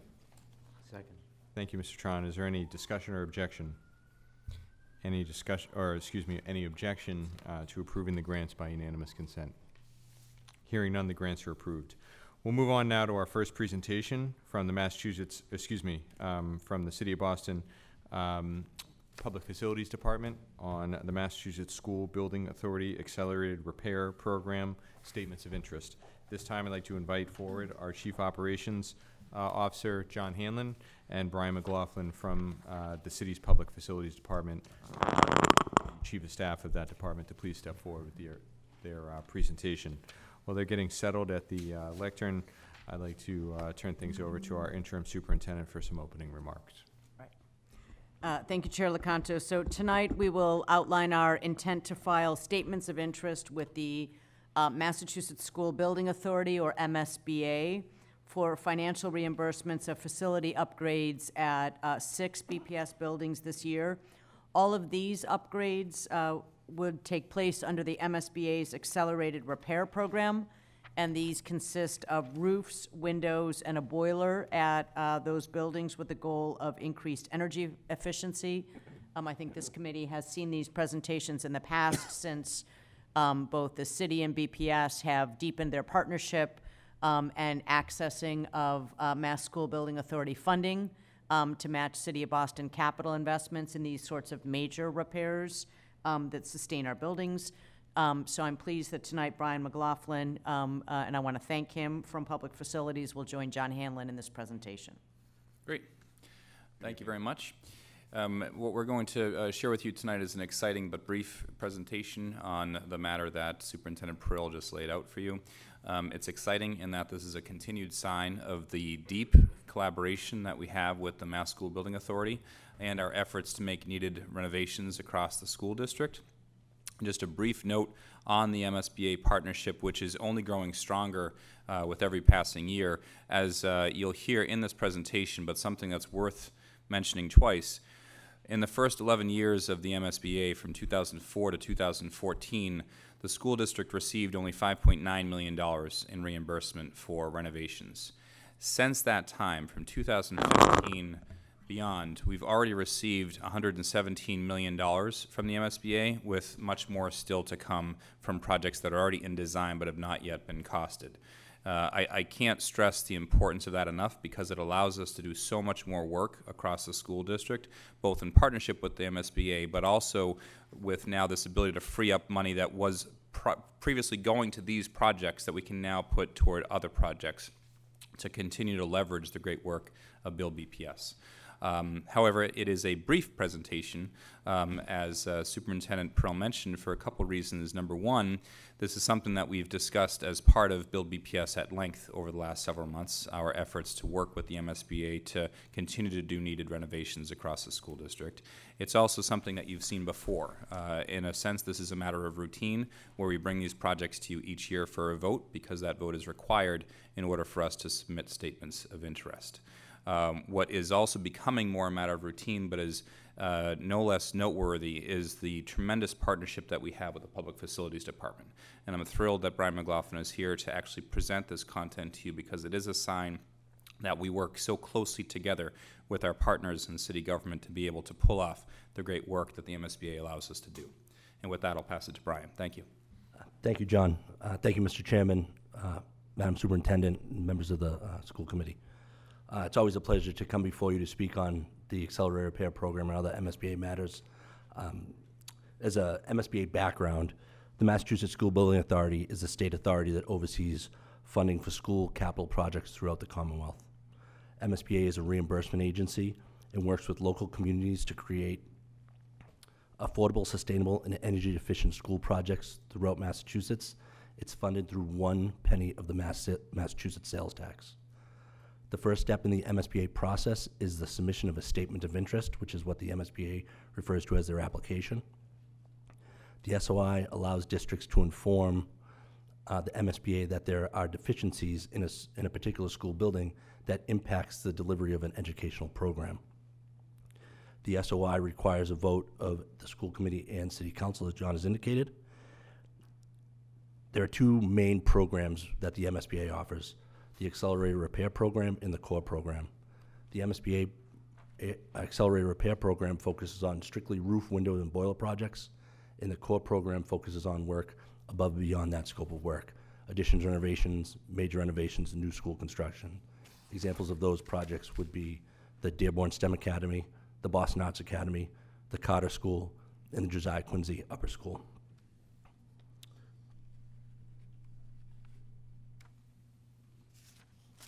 As John has mentioned, we're collaborating with the MSBA over the past couple of years in a much more significant manner than has been done in the past. The MSBA was created in 2004 to oversee school construction projects, and for the first 11 years, we only received just under $6 million on 5 projects. Since the time Mayor Walsh has taken office, his administration has made it a priority to leverage state funds on school projects, and with the help of the school committee, since 2015, we have completed 13 repair projects. We have an additional 11 that have been approved by the MSBA. 5 of those 11 will go into construction this summer of 2019, and 6 of the 11 are in design and are slated to go into construction in 2020. Of the 13 completed projects and the 5 going into construction, they represent $53 million in total project costs, with a reimbursement of upwards of just under $31 million. In addition to the accelerated repair program, the city and the MSBA have collaborated on several core program projects and have resulted in an additional $86 million in reimbursement. Those 2 major projects that was just completed was the Dearborn STEM Academy, and we've just started construction on the Boston Arts Academy. So in total, since 2015, the city has been approved for $117 million in reimbursement by the MSBA. For the accelerated repair program, the MSBA has set forth certain criteria. Schools that are submitted for the program must meet these requirements in order to be considered for a future repair project with the MSBA. Some of these requirements include roofs and boilers in a particular school must be at least 20 years old. The window systems must be 30 years old. The cost of the entire project must be over $250,000. The school must not be overcrowded, and the buildings must be used for educational purposes. The MSBA will not accept statements of interest for district-owned buildings that are not used for educational purposes, such as the bowling building or central kitchen. Similar to previous years, the submissions for 2019 were chosen after review of several criteria, including overall condition of the facility, selecting facilities that meet the ARP requirements, and the projects provide an opportunity for the city to capture the most reimbursable eligible costs on a particular project. The Public Facilities Department and the BPS facilities team work closely together, utilizing data from the Bill BPS facility assessments while making sure we put schools forward that have building systems that are continuing in need of repair and have reached the end of their useful life. Based on this review, we recommend the following 6 schools and request that the school committee vote to approve the following statements of interest be submitted to the MSBA for the 2019 Accelerated Repair Program. It will be 2 roof replacements, one at the James Curley K-8 school, the second at the McKinley K-12. 3 window replacements, one of which would be at the Dudley Street Neighborhood Charter School, which is a Horace Mann in-district charter school, English High School, Josiah Quincy Elementary School, and a boiler replacement project at the Mary Lyon 9-12 building. As mentioned a couple of times now, in order to properly submit an SOI, we need a vote of the school committee and the city council. In order to have this completed by the February 15th SOI submission deadline, the matter appeared on the city council docket today. We'll likely have a hearing next week, which will allow for a vote at the city council January 30th meeting. This body also has a meeting on January 30th, and we're requesting, we've drafted a vote that could appear on the agenda for approval from the school committee. Based on previous MSBA experience, SOIs that are submitted in 2019, the February of 2019, they'll go through a review process. Districts will be notified in the summer of 2019 that they're going to be moving forward with collaboration with the MSBA. We'd likely go into design sometime in the fall, and we wouldn't see construction until 2 years out. So a submission in 2019 would likely see construction and completeness of a project in 2021. Here are a couple slides that just show to date our collaborative effort with the MSBA, and I gladly open it up for any questions that you may have. Thank you, Mr. McLaughlin. Thank you, Chief Hanlon. I will open it up now for questions and comment from the committee. Mr. O'Neill? Yes. Thank you, Mr. Chair. Thank you, Mr. Hanlon. And Mr. McLaughlin, I have to start off by saying I personally think you are probably the hardest working City of Boston employee, not in Boston Public Schools, but working on behalf of Boston Public Schools. And I personally deeply appreciate all you do for our students. You have led us through so many projects such as this, including the big building ones. The work you helped shepherd at the Dearborn was incredible. That's 21st century. I know you're working very hard on BAA, Carter, et cetera, and your dedication is incredible. So I want to start off by calling you out on that, because we don't usually have you here. We get to talk to Mr. Hanlon all the time, but I wanted to make sure to recognize your hard work and dedication to the Boston Public School students, and thank you for it. Thank you very much for the kind words.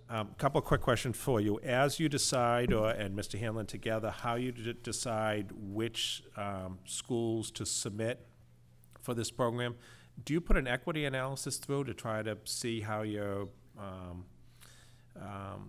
choosing schools across the district? I would assume more than the number that we have presented to us would have met those eligibility requirements.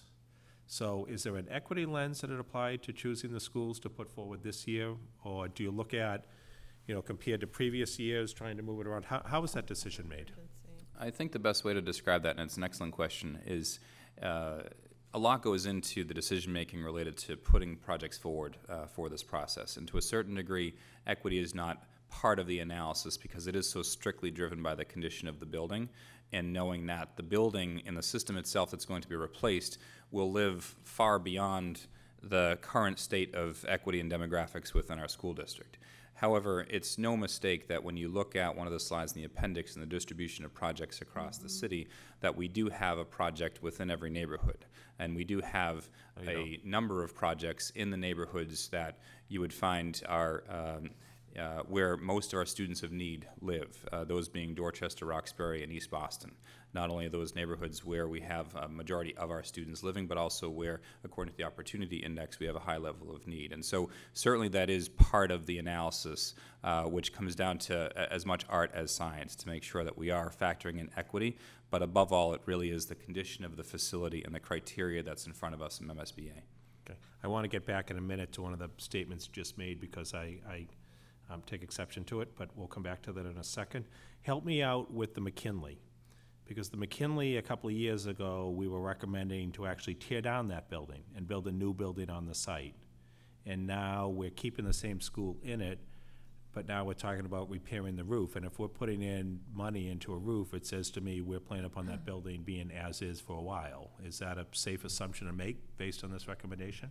That is a safe assumption to make. And so as we're looking at buildings, we know that when we make an MSBA recommendation for an ARP, we're committing to that building being a school for, is it 10 years? 20 years. 20 years. We need to ensure that that building remains a school for 20 years, or we need to pay back the MSBA. Another project that's related to this question, the McCormick building, along with the Dever, just got a new roof just in the last few years. And clearly we have plans for the McCormick that we've laid out as part of Build BPS. And the fact that we have a new roof there is an important component of our discussions on the scope of renovations that will take place within that building, so as to make sure that we don't interfere with the roof replacement that's already taken place there. As for your specific question, yes, there was discussion a few years back about repurposing that site on Warren Avenue for a different school. We are in the process of trying to find a different solution for that complex situation which was in front of us a few years ago, such that we'll be able to continue to use that school building as we are right now. But I would anticipate, having been inside that building and knowing the condition of it, 2 years ago, we were thinking it was going to be a knockdown, and we were going to build something new. And now, if we're putting a new roof on and committing to MSBA, we're going to be there 20 years, the inside condition of that building is cannot stay as is for 20 years. So as part of Build BPS, are we going to be planning upon doing internal renovations to that building as well, in addition to the roof? It could be. The inside of that building is not as much a concern to us as the inside of other buildings, for example. The McKinley building needs a new roof, but it is not even close to the level of West Roxbury, where the level of intrusion from the roof has now affected other internal building systems, like it did at the West Roxbury Education Complex. And that's when we voted to close because of the condition of it. That's so right. I wouldn't quite compare the two. But if you're a student at the McKinley, that building needs some work on the inside.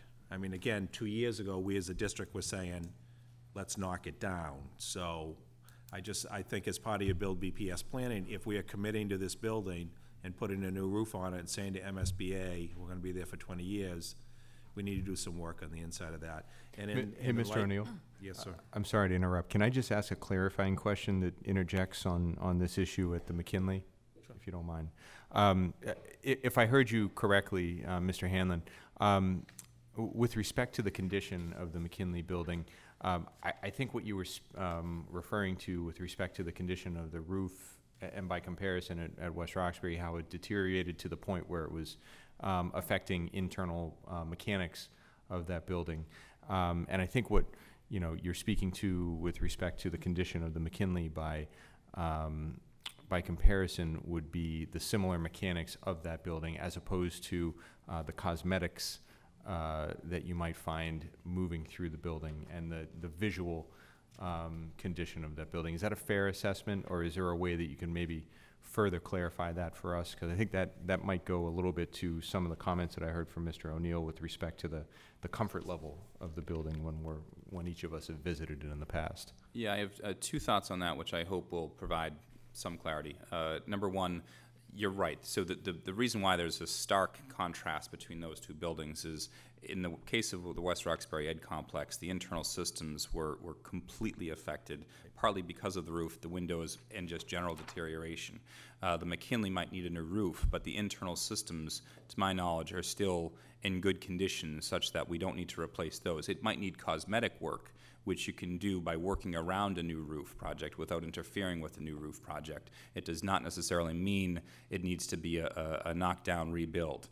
The second thought I have, which might provide some clarity, is the conversation that took place a few years ago, which was discussing the idea of tearing that building down and rebuilding, is because that was driven very, very much by a unique program that needed its own building design to be able to accommodate that specific program, such that the current site would not necessarily accommodate that.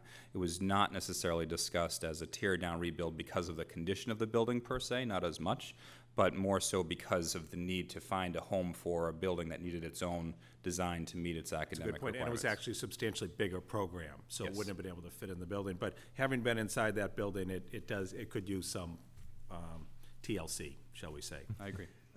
Thank you, Mr. O'Neill. Having said that, thank you, Chair, for the clarification. Having said that, and I think through two other buildings that I've been in, and so you were talking about leaky roofs, Madison Park has a tremendous problem with leaking, particularly in a couple of the stairwells that over the years the city has tried to fix a number of times and has never been able to. And they date it back to the original construction. And I know the Guild in East Boston has a similar circumstance. So were those considered as part of this, or? They were. We're actually moving forward with a section of the Madison Park roof independent of MSBA involvement because it didn't meet the right criteria for an MSBA project. I believe a majority of the section of the roof was less than 20 years old. So we're addressing the a portion of Madison Park, I believe this summer, if not this summer, the following summer. You know where I mean, though, those back stairwells, and they have to shut them down. Sure. It's, Right. Yep. And if I can just clarify, Madison Park is getting a partial roof repair, and it will be on the city's capital budget. So Right. Okay. we, Great. just because something isn't on MSBA doesn't mean it's getting a capital improvement. I just want to remind the committee that we use two pots of money, again, specifically to this point of eligibility. So we go to the state money and MSBA first, particularly for the large projects.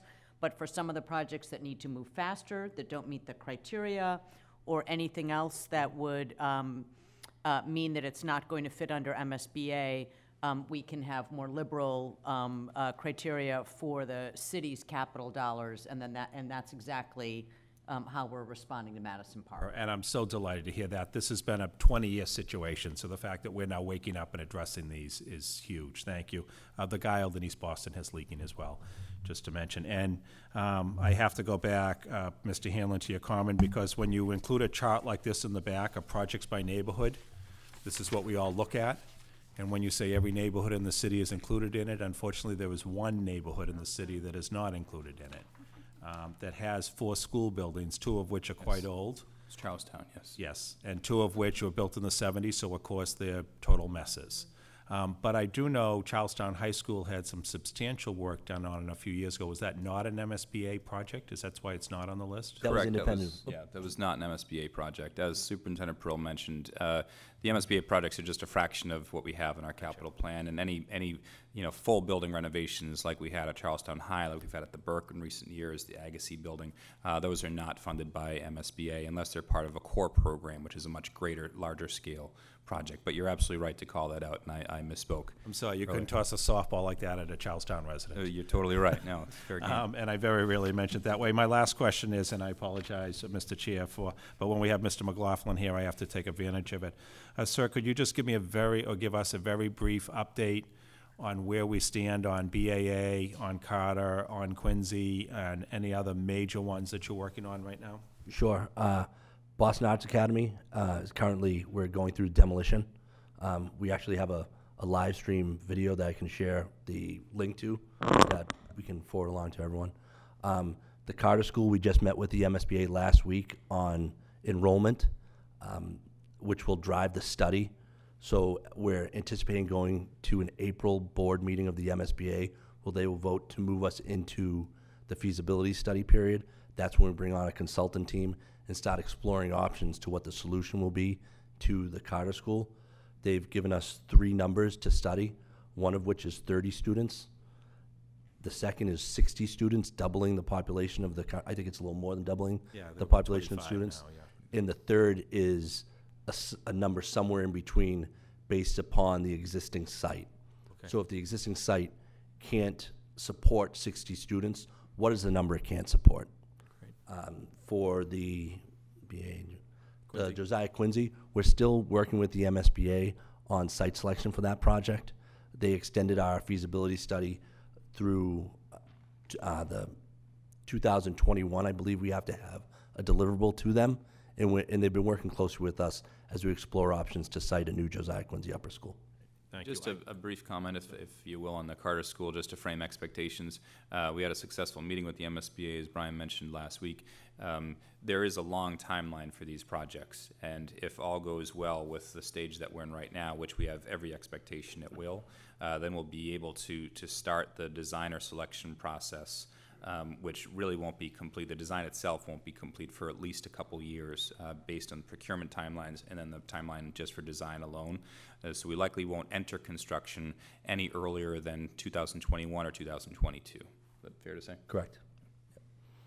Well, if I have to stay on this committee until that school gets built. We would love to have you that long. I close the way I started. Mr. Hanlon, thank you, and Mr. McLaughlin, thank you for what you do on behalf of our students. Thank you, Mr. O'Neill, for your probing questions. Much appreciated. I would also note that thank you, Mr. McLaughlin, for calling out the webcam that Lee Kennedy has put on the BAA project. I'll note for folks that have access to Twitter that Lee Kennedy tweeted that link out just 2 days ago, and I happen to see it as well. And it's actually very mesmerizing to watch the construction over time. Let's move on to Ms. Reyes for your questions, please. I just had a clarifying question for myself, but what is, or if there is any, what is the connection between this and the Build BPS plan? This is one of the major components of Build BPS. Okay. Build BPS is driven by the desire to upgrade as many of our school facilities as possible, making sure that every school benefits from Build BPS, and that schools where critical repairs are needed, particularly related to roofs, windows, and boilers, provided that other criteria are met, then we pursue the MSBA channel like we're doing with these 6 projects to come. Okay. And sort of as a follow-up to that, how are we making sure that if we decide to replace, I think you said the McCormick had its roof replaced a couple years ago, but it has different plans now. So how are we making sure that as we replace or change things in schools now, that in a couple years we're not going to decide that some other part of it isn't good and we have to knock it down? Or how are we making sure that the money is being spent wisely to fix all of the problems and not just, I don't know if I'm making myself clear, I'm sorry, but how are we making sure that we are making the necessary changes to have the schools be, completely good for the students and not going back and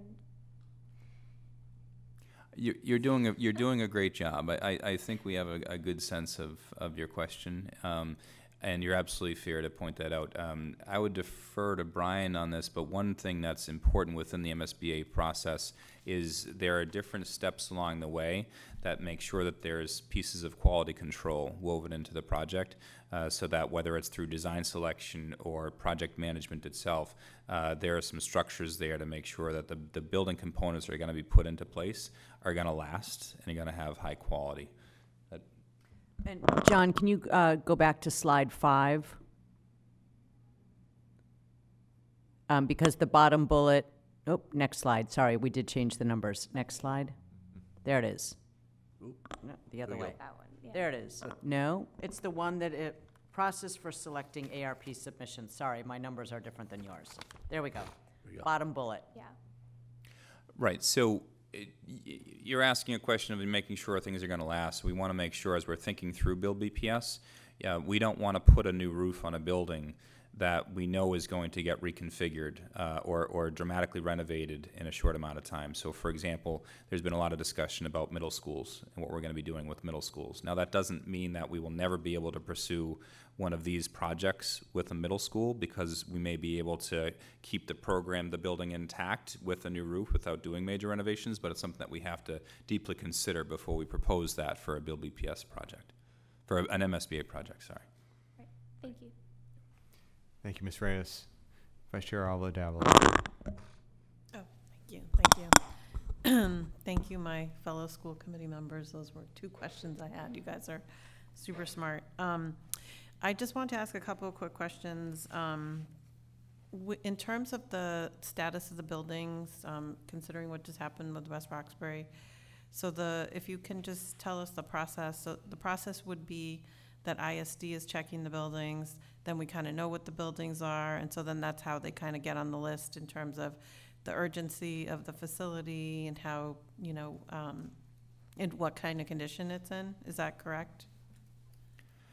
I think it's fair to say, and that's a good question, it's fair to say that ISD does not need to play a major role in these conversations. Unfortunately, ISD only needs to play a major role in the kinds of conversations that we've had of late, where we run the risk of not being able to get a certificate of inspection for opening up a building, or because a building is so far gone in its condition that we need to recommend closing it, which we've had to do last month.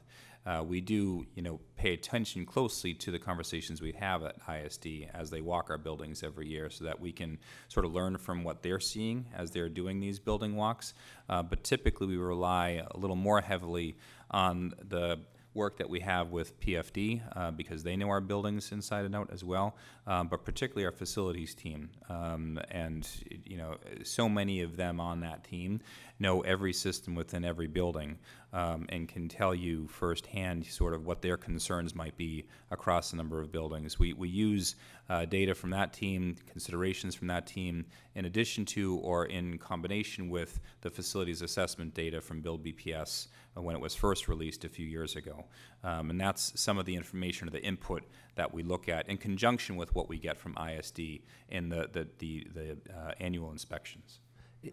In addition to that, if I might add, the MSBA also visits each one of these schools upon submission of an SOI, and they walk the schools. And if they feel that there's additional work that's needed beyond the scope of which we submitted, they will not invite a particular school into collaboration with them for an accelerated repair program project.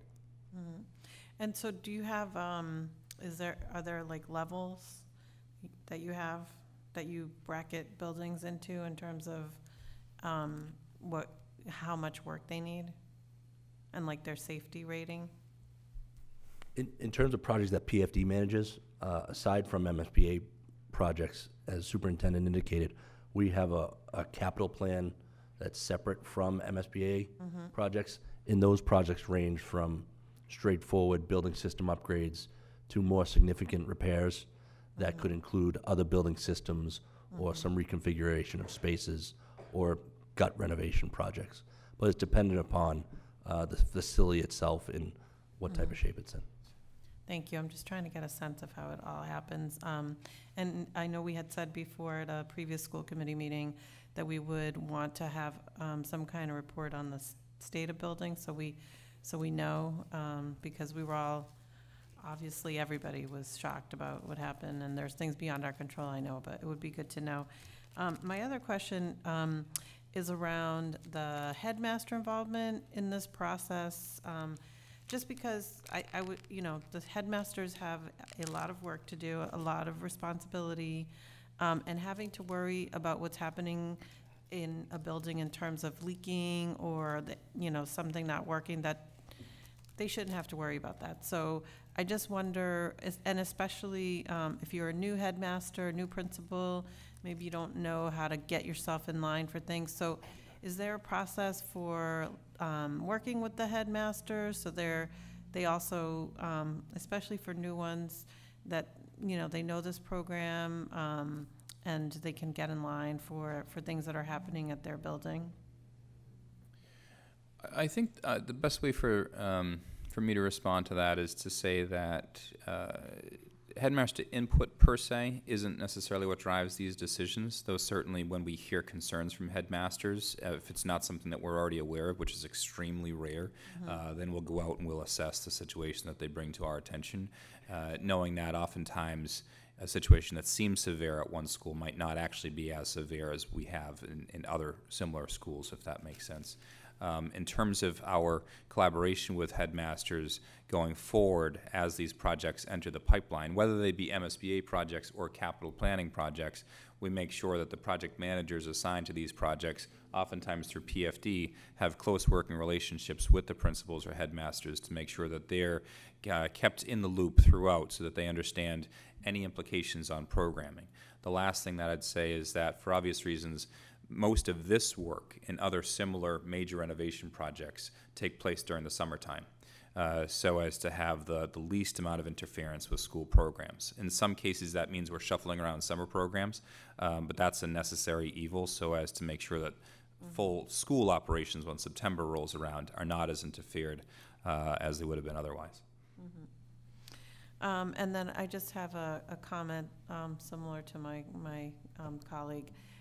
I believe that the Tobin School is not in the Fenway. It says Mission Hill Fenway. Thank you for putting Mission Hill. I appreciate it. But I don't believe that it is in the Fenway. So just to be accurate in the representation of the neighborhoods. Thank you. Thank you, Vice Chair. We have an additional question from Mr. Tron. Sure. It's just for my information. Regarding the safety standard assessment of the schools that you are allocating the fund to for repair, the two schools that are in question that I've heard over and over again are the two schools that are in my area when I live in West Roxbury. Are the standards expressed anywhere transparently within your guideline, or how does that standard be conveyed to the parents? Are they is the standard accessible online or through any other kind of means for parents to comment on? The standards for applying for MSBA funding? Is that? The determination of whether a school safety is an issue that needs to be, then that would lead to major renovation or major relocation of the school. I believe that would be relied upon certain kind of express standard in your assessment. Is that standard made transparently available to parents? Mr. Tron, if I can interject, I think one of the things you might be getting at in your question is what's the availability to the public and to parents and students in our schools, information relating to the life, health, and safety function of each of the school buildings that we have in our district.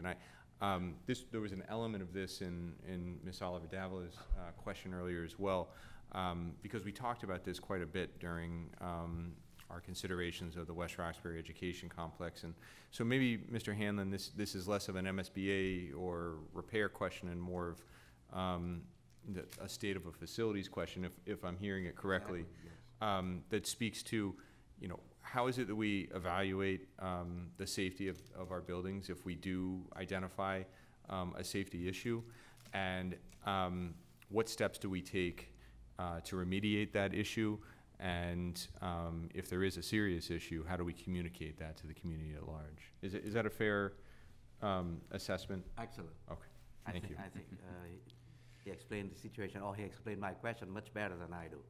Thank That's you. okay. Just takes practice. Yes. So I think it's fair to say that there's no express standard per se that's readily communicated right now, because these projects and these building conditions vary, and it's so driven by a case-by-case analysis of what we have.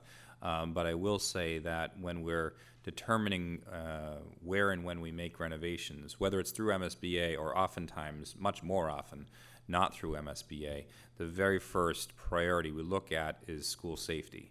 So for example, if 3 schools report to us tomorrow 3 different problems, one of them has an exterior door that won't close properly, one of them has it's a problem with some ceiling tiles, and one of them has a problem with I don't know, something in the flooring inside one of their corridors, it's the exterior door situation that will be resolved first and foremost, because that's an inherent safety risk that we have for our schools.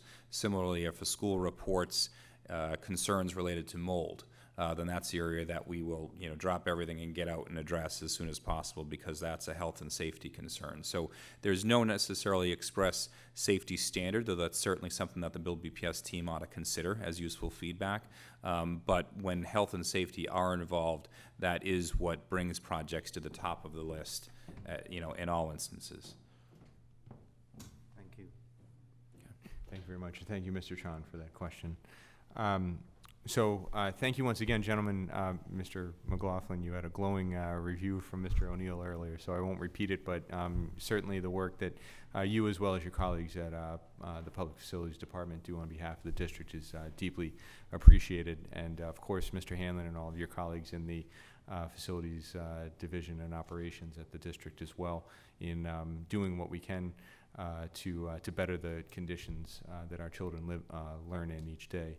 I do want to just go back to the presentation, and I actually want to go back to the mayor's speech last night, remarking on $300 million in total funding expended on school buildings over the tenure of his 5 years in office, and the numbers that you went through in the presentation a little bit earlier: 30 ARP projects since 2015, 13 complete, 11 more approved, 6 more tonight that we hope to approve and submit for approval to the agency very shortly, and all of the numbers in terms of expenditures that go along with that. I think it's really striking as well. Sometimes, you can look at other communities like, Newton and, the high school that they built there a few years ago, and the funding that they received, the numbers that we received by comparison can some, in some respects look dwarfed, but that was one building. And, the fact that we're making repetitive use and critical use of MSBA funding for core projects, as well as these accelerated repairs all over our district is really incredible. And when you look back at Boston's past history, I believe we've increased the number of, or the amount of ARP reimbursement from the state over the last 4 years by a factor of 10 when compared to the previous decade, which is amazing. Nearly $60 million to about $5 million previous to that.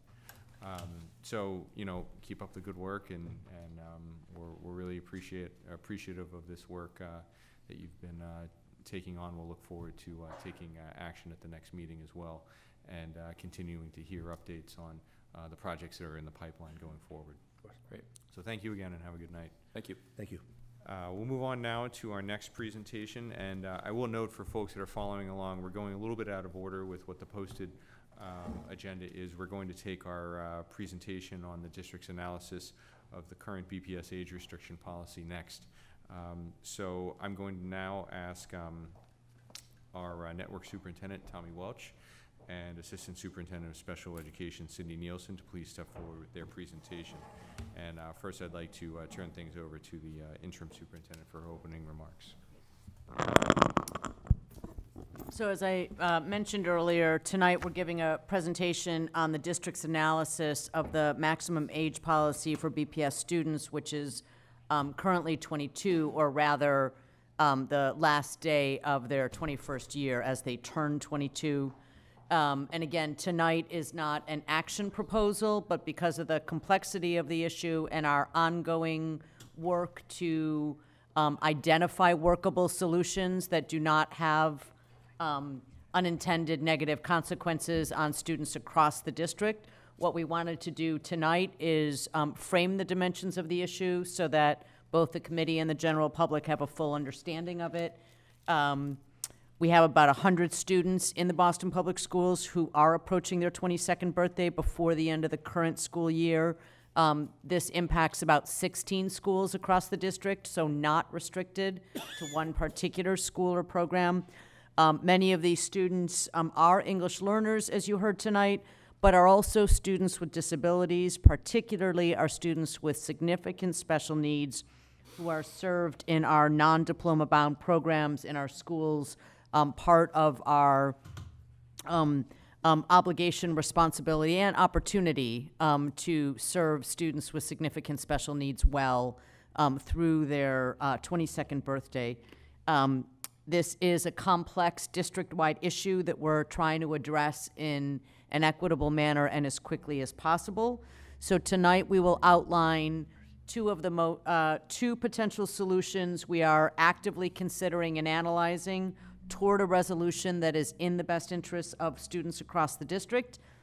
It is our hope that both the discussion and your questions will further contribute to our assessment of potential implications, and always our best hope that perhaps other solutions will arise from that in addition to the ones that we are currently assessing. So I want to thank both Cindy Nielsen, Assistant Superintendent for Special Education, and Tommy Welch, Assistant Superintendent for Network 9, which represents our alternative education network, who have been working closely with me on addressing this and understanding all of the dimensions. Thank you. Good evening. Thank you, Superintendent Peril, school committee members. I'd also like to take a moment to extend another warm welcome to our new school committee member, Mr. Quactron. Welcome. In addition to several internal planning meetings, last Friday in the late afternoon or early evening, we had a productive discussion on the key issues facing the population of BPS students approaching their 22nd birthday. Attending this meeting were over half of the BPS senior leadership team, including Superintendent Peril. Also at the planning table were Headmaster Ben Helfat of BATA, three of BATA's teacher leaders, including Dr. Kogan, Ms. Donnie, who's here tonight, as well as Mr. Ekstrom. In addition, there was representation from BTU with Jonathan Rodriguez and Paul Tritter.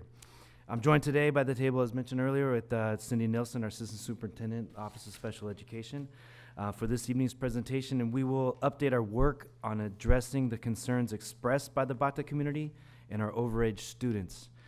Just to frame the flow of this presentation, I'll review the key components of the update. First, we'll present the relevant BPS policy related to the enrollment of our students up to their 22nd birthday. We will share additional information about BATA's context in regard to this district policy. We'll also look at the current numbers of the students in the specific subgroups who are 21 and a half years old and enrolled in BPS, meaning that they will be aging out at the end of this current school year. We'll then present two options that have been presented as potential viable solutions to the circumstances facing these students. And finally, we'll share out a few next steps. All right. So the BPS policy, in 1999, the school committee approved a policy establishing the maximum age of student enrollment through their 22nd birthday. And as mentioned earlier in one of our public comments, this is aligned with the state law, Chapter 71B, Section 1. This policy was adopted to maintain consistency of programming opportunities with state and federal laws that govern the rendering of services to students with disabilities. Although in regard to the specific 2-year process of transitioning older students from special education beginning at age 20, historically the maximum age policy has not uniformly been implemented across the district. During the 2017 and 18 school year, BPS identified many students exceeding the age of 22 without being appropriately served. Eventually, this identification led to an audit of placements, including in special education as well as in the alternative education schools and programs. As part of this process auditing all the schools, BPS identified a population of students at Bata and other BPS schools who were turning 22 during the 17-18 school year. And so because of the number of students that we were dealing with, the number to allow the students to prepare for transitions, BPS requested and the school committee approved a waiver of the maximum age policy for the 17-18 school year for the students at Bata through the end of June 2018. BPS staff from the Office of Secondary worked to identify a transition options for the individual students from April through the summer of 2018. These are the students that were already at 22 or approaching 22, coming up with a plan for them for the following school year. Through the development of this transition planning process, approximately 40 Bata 22-plus-year-old students were counseled at the end of spring, at the end of the 2018 spring semester, on their HiSET or GED and adult school options. Later, 20 more were counseled prior to the start of September 2018 school year, and I participated in a few of those meetings with the headmaster of Hellfat. So looking at the challenges, in light of the maximum BPS, BPS maximum age policy, the Bata school community faces a few challenges. Bata is a program within our alternative portfolio of schools that is designed to serve students from ages 19 to 21. Although in some cases there are 18-year-olds that are admitted to the school program. A majority of the Bata students, as shared earlier, enroll in the school as undercredited English learners. So this may take them extra couple semesters to meet their graduation requirements. In BPS, past practice has allowed overage students to remain on the rosters due to the district policy being inconsistently enforced, yet the transitioning planning processes in special education led to greater uniformity in regard to the students with disabilities as the district worked in conjunction with adult service agencies. Last year's school committee action to serve 22-year-old students ended in June 2018, and the school committee asked for a more comprehensive review of this policy. Now let's look at the current state of our 21-and-a-half-year-olds in BPS. So by the numbers, as of today, January 16th, the district currently has 97 students that are 21-and-a-half years old. And as mentioned by Superintendent Perot, they're active in 16 schools across the district. 34 of these 97 students they have IEPs that outline reasons a student is required to stay in the K-12 setting through the age 21, and they are not diploma bound. Of the 63, so you take the 34 students away, you have 63 students remaining. 7 of them are at Boston Day and Evening Academy, and they are allowed to stay until they're 23-year-old because of their Horace Mann charter status. So that leaves us with 56 students. Tommy, before you go on, can I just clarify for the committee that for the Horace Mann charter schools, when they make their application and create their charter or their agreement directly with the state, they are allowed in their proposal to set their terms. That is why the students at BDEA, while it is a BPS school, it is an in-district Horace Mann charter. So in their case, they already had that as a part of their initial program design, again, directly authorized by the state. Yeah. So of the remaining 56 students, 29, as mentioned earlier in our public comment, are at Bata.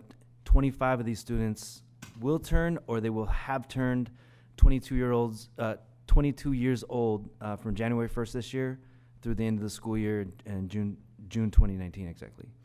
4 of these 25 students will turn 22 years old in January. I think this week alone, 3 of their birthdays they're turning 22 this year, or this week. 4 of the students that are still on the roster, so they're still active in our Aspen, they turn 22 in December. So it is an issue with our BATA population right now. Currently, 8 students are going to be on the rolls and 22 years old at the end of the month. So now we will highlight 2 of the potential options representing the current best thinking and considerations impacting students and programs in BPS. I'll turn to my colleague, Assistant Superintendent Cindy Nilsson, to discuss option number 1. So, good evening.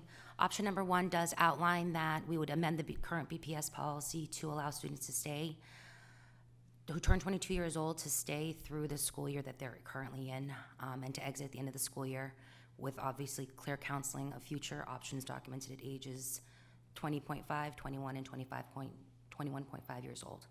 Some of the considerations from the special education lens are that obviously parents and families may want to stay longer due to familiarity.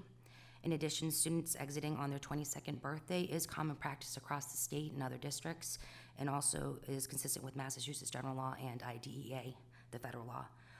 The impact on adult services agencies, we did hear about what the impact may possibly be for the Department of Developmental Services. We're also talking about the Massachusetts Rehabilitation Commission, or MRC, as well as the Department of Mental Health, or DMH. So there are 2 other agencies as well. The strain that it puts on the agency, again, we heard about what could happen at TDS. It would also happen at the other agencies as well, where we're crowding all the students to be arriving at the same time, or adults to be arriving at the same time. In addition, students may lose spots in programs, as was indicated in the public comment. The DDS also serves other districts other than Boston, so we're not just working with this. We're not just planning for the students that are coming out of Boston Public Schools. We're also working with other communities as well. In addition, our out-of-district students would be on a per diem basis, and that is only if the school is able to continue to educate the students past 22 for their licensure as well. They usually end at 22 years old because that is the traditional age at which students are transitioning to adult services. Related services would have to continue. In addition to one-to-one paraprofessionals, one-to-one bus monitors, as well as general monitors, are other costs that would be incurred from the student's 22nd birthday on.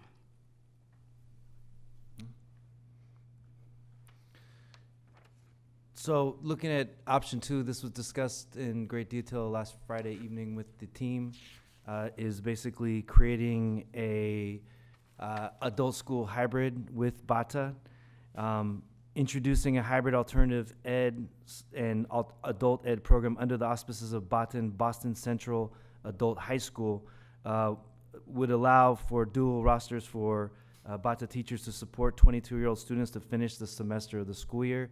I just wanted to take a moment to note that Boston Central Adult High School is a program that has programming designed to meet the needs of our 22-plus-year-old students in search of a Boston Public School diploma. I'm sorry, Tommy, just to clarify, because a lot of people are not familiar with the name of the school, but for some time now, the Boston Public Schools have operated adult education, which was initially designed for parents of our students to allow them to obtain English as a second language classes and or GED or alternative high school certification. And so the adult ed program graduates those students under the name of Boston Central Adult High School, but it is a more traditional evening adult ed program operating 2 nights a week. So I just wanted to give people a sense, but it is the diploma granting name of anyone proceeding through adult education programs operated by the Boston Public Schools. And typically they work with students from across the school district who may have 1 or 2 or 3 classes to go before their graduation, and they'll finish it over the summer or in the evenings. Considerations for option number 2 is just thinking about the impact on all the other alternative education or adult ed programs. We're doing this for BATA. We may have to consider how it impacts the 13 other schools and programs within the alternative education network. We will probably have to examine how teachers would remain assigned to BATA, but will have double rosters to serve the kids when they turn 22 years old, as needed. So for example, the 4 students who are turning 22 this week, they would have to shift to a separate roster, so the teachers would actually have a BATA roster as well as a Boston Central Adult School roster to account for the students. Since the 22-plus-year-old students will technically graduate under Boston Central Adult High School, the high school program, they'll receive their diploma and name, though the services will be delivered through BATA until the end of the academic year, which they reach the age 22. As mentioned, there's 29 students who would be eligible for this type of arrangement this year. Students will need to receive clear documented counseling of future options at not only their time of enrollment, but as Cindy mentioned, periodically at 20 and a half, 21, 21.5. So they'll be very clear of their options of transitioning once they turn 22 and that semester or that school year is over. This transition planning to GED or other adult programs will also occur at the end of the school year in June in this case. And this is going to be aligned similar to the current special education practices for students that reach age 22. This transition from BATA enrollment or students being on the BATA roll to the Boston Central Adult High School will have to be a very collaborative effort between the administrative teams of both organizations or both schools. Ben Helfat works very closely with Maria Harris, who is the leader of the Boston Central Adult High School. They actually collaborated to put some of the points together for this proposal. So we'll just have to make sure that it's seamless for the students. They'll be changing on paper, but they'll be in the classrooms with their classmates, in the classrooms with their teachers, finishing their semester or their year in a very familiar location in the Bay Village. Yeah. And from the special education perspective, through the research that's been done so far and will continue to do, that does not have an impact on current practice for special education, this option. So extension through the end of January 2019. BPS will hold on enforcement of the maximum age policy for the 8 BATA students who have turned or are about to turn 22 through the end of the last semester. So this semester ends on January 31st. By extending it through the 31st, these students will be allowed to finish their current semester and earn the maximum credits that they're already in the courses they're already enrolled in. BPS will return to the school committee on January 30th with a proposed long-term solution to account for overage students across the entire district, or will request an extension of the existing policy waiver for BATA through the end of the current academic school year while this long-term solution is designed. As for our next steps, we will continue to elevate these options in consultation with BATA and other impacted alternative and special ed programmings. We will continue discussing with their state agencies and the partner providers within the special education services, as well as our other partners outside of Boston Central Adult High School that provide GED or HiSET diplomas. And then also we will update the school committee on January 30th with proposed solutions or a waiver extension. And Chair LoCanto, if I may, just before we turn it over to school committee questions, that as part of those next steps and encompassed in our evaluation of these options, but I just want to spell out clearly that that will include both an equity analysis and financial analysis of any solution that we are bringing in front of you, and or if we are not satisfied with where either those are landing, or if we cannot quickly enough come to you with a long-term solution in which we are fully confident, then that would be the genesis for our recommendation to come to you with a request for an extension of the waiver policy. One way or another, the district is committed to resolving and addressing this issue. But while we are working on these solutions, and ideally in a manner that allows BATA students to remain through the end of the academic year, so long as we can find a way to do that that doesn't trip other wires around equity for our special education students, or unmanageable implications for the district. So but one way or another, we will come to you with that recommendation, either with a solution or with a waiver extension at the January 30th meeting. Well, thank you very much, Interim Superintendent Burrell. Also, thank you to Assistant Superintendents Welch and Nielsen for your presentation tonight.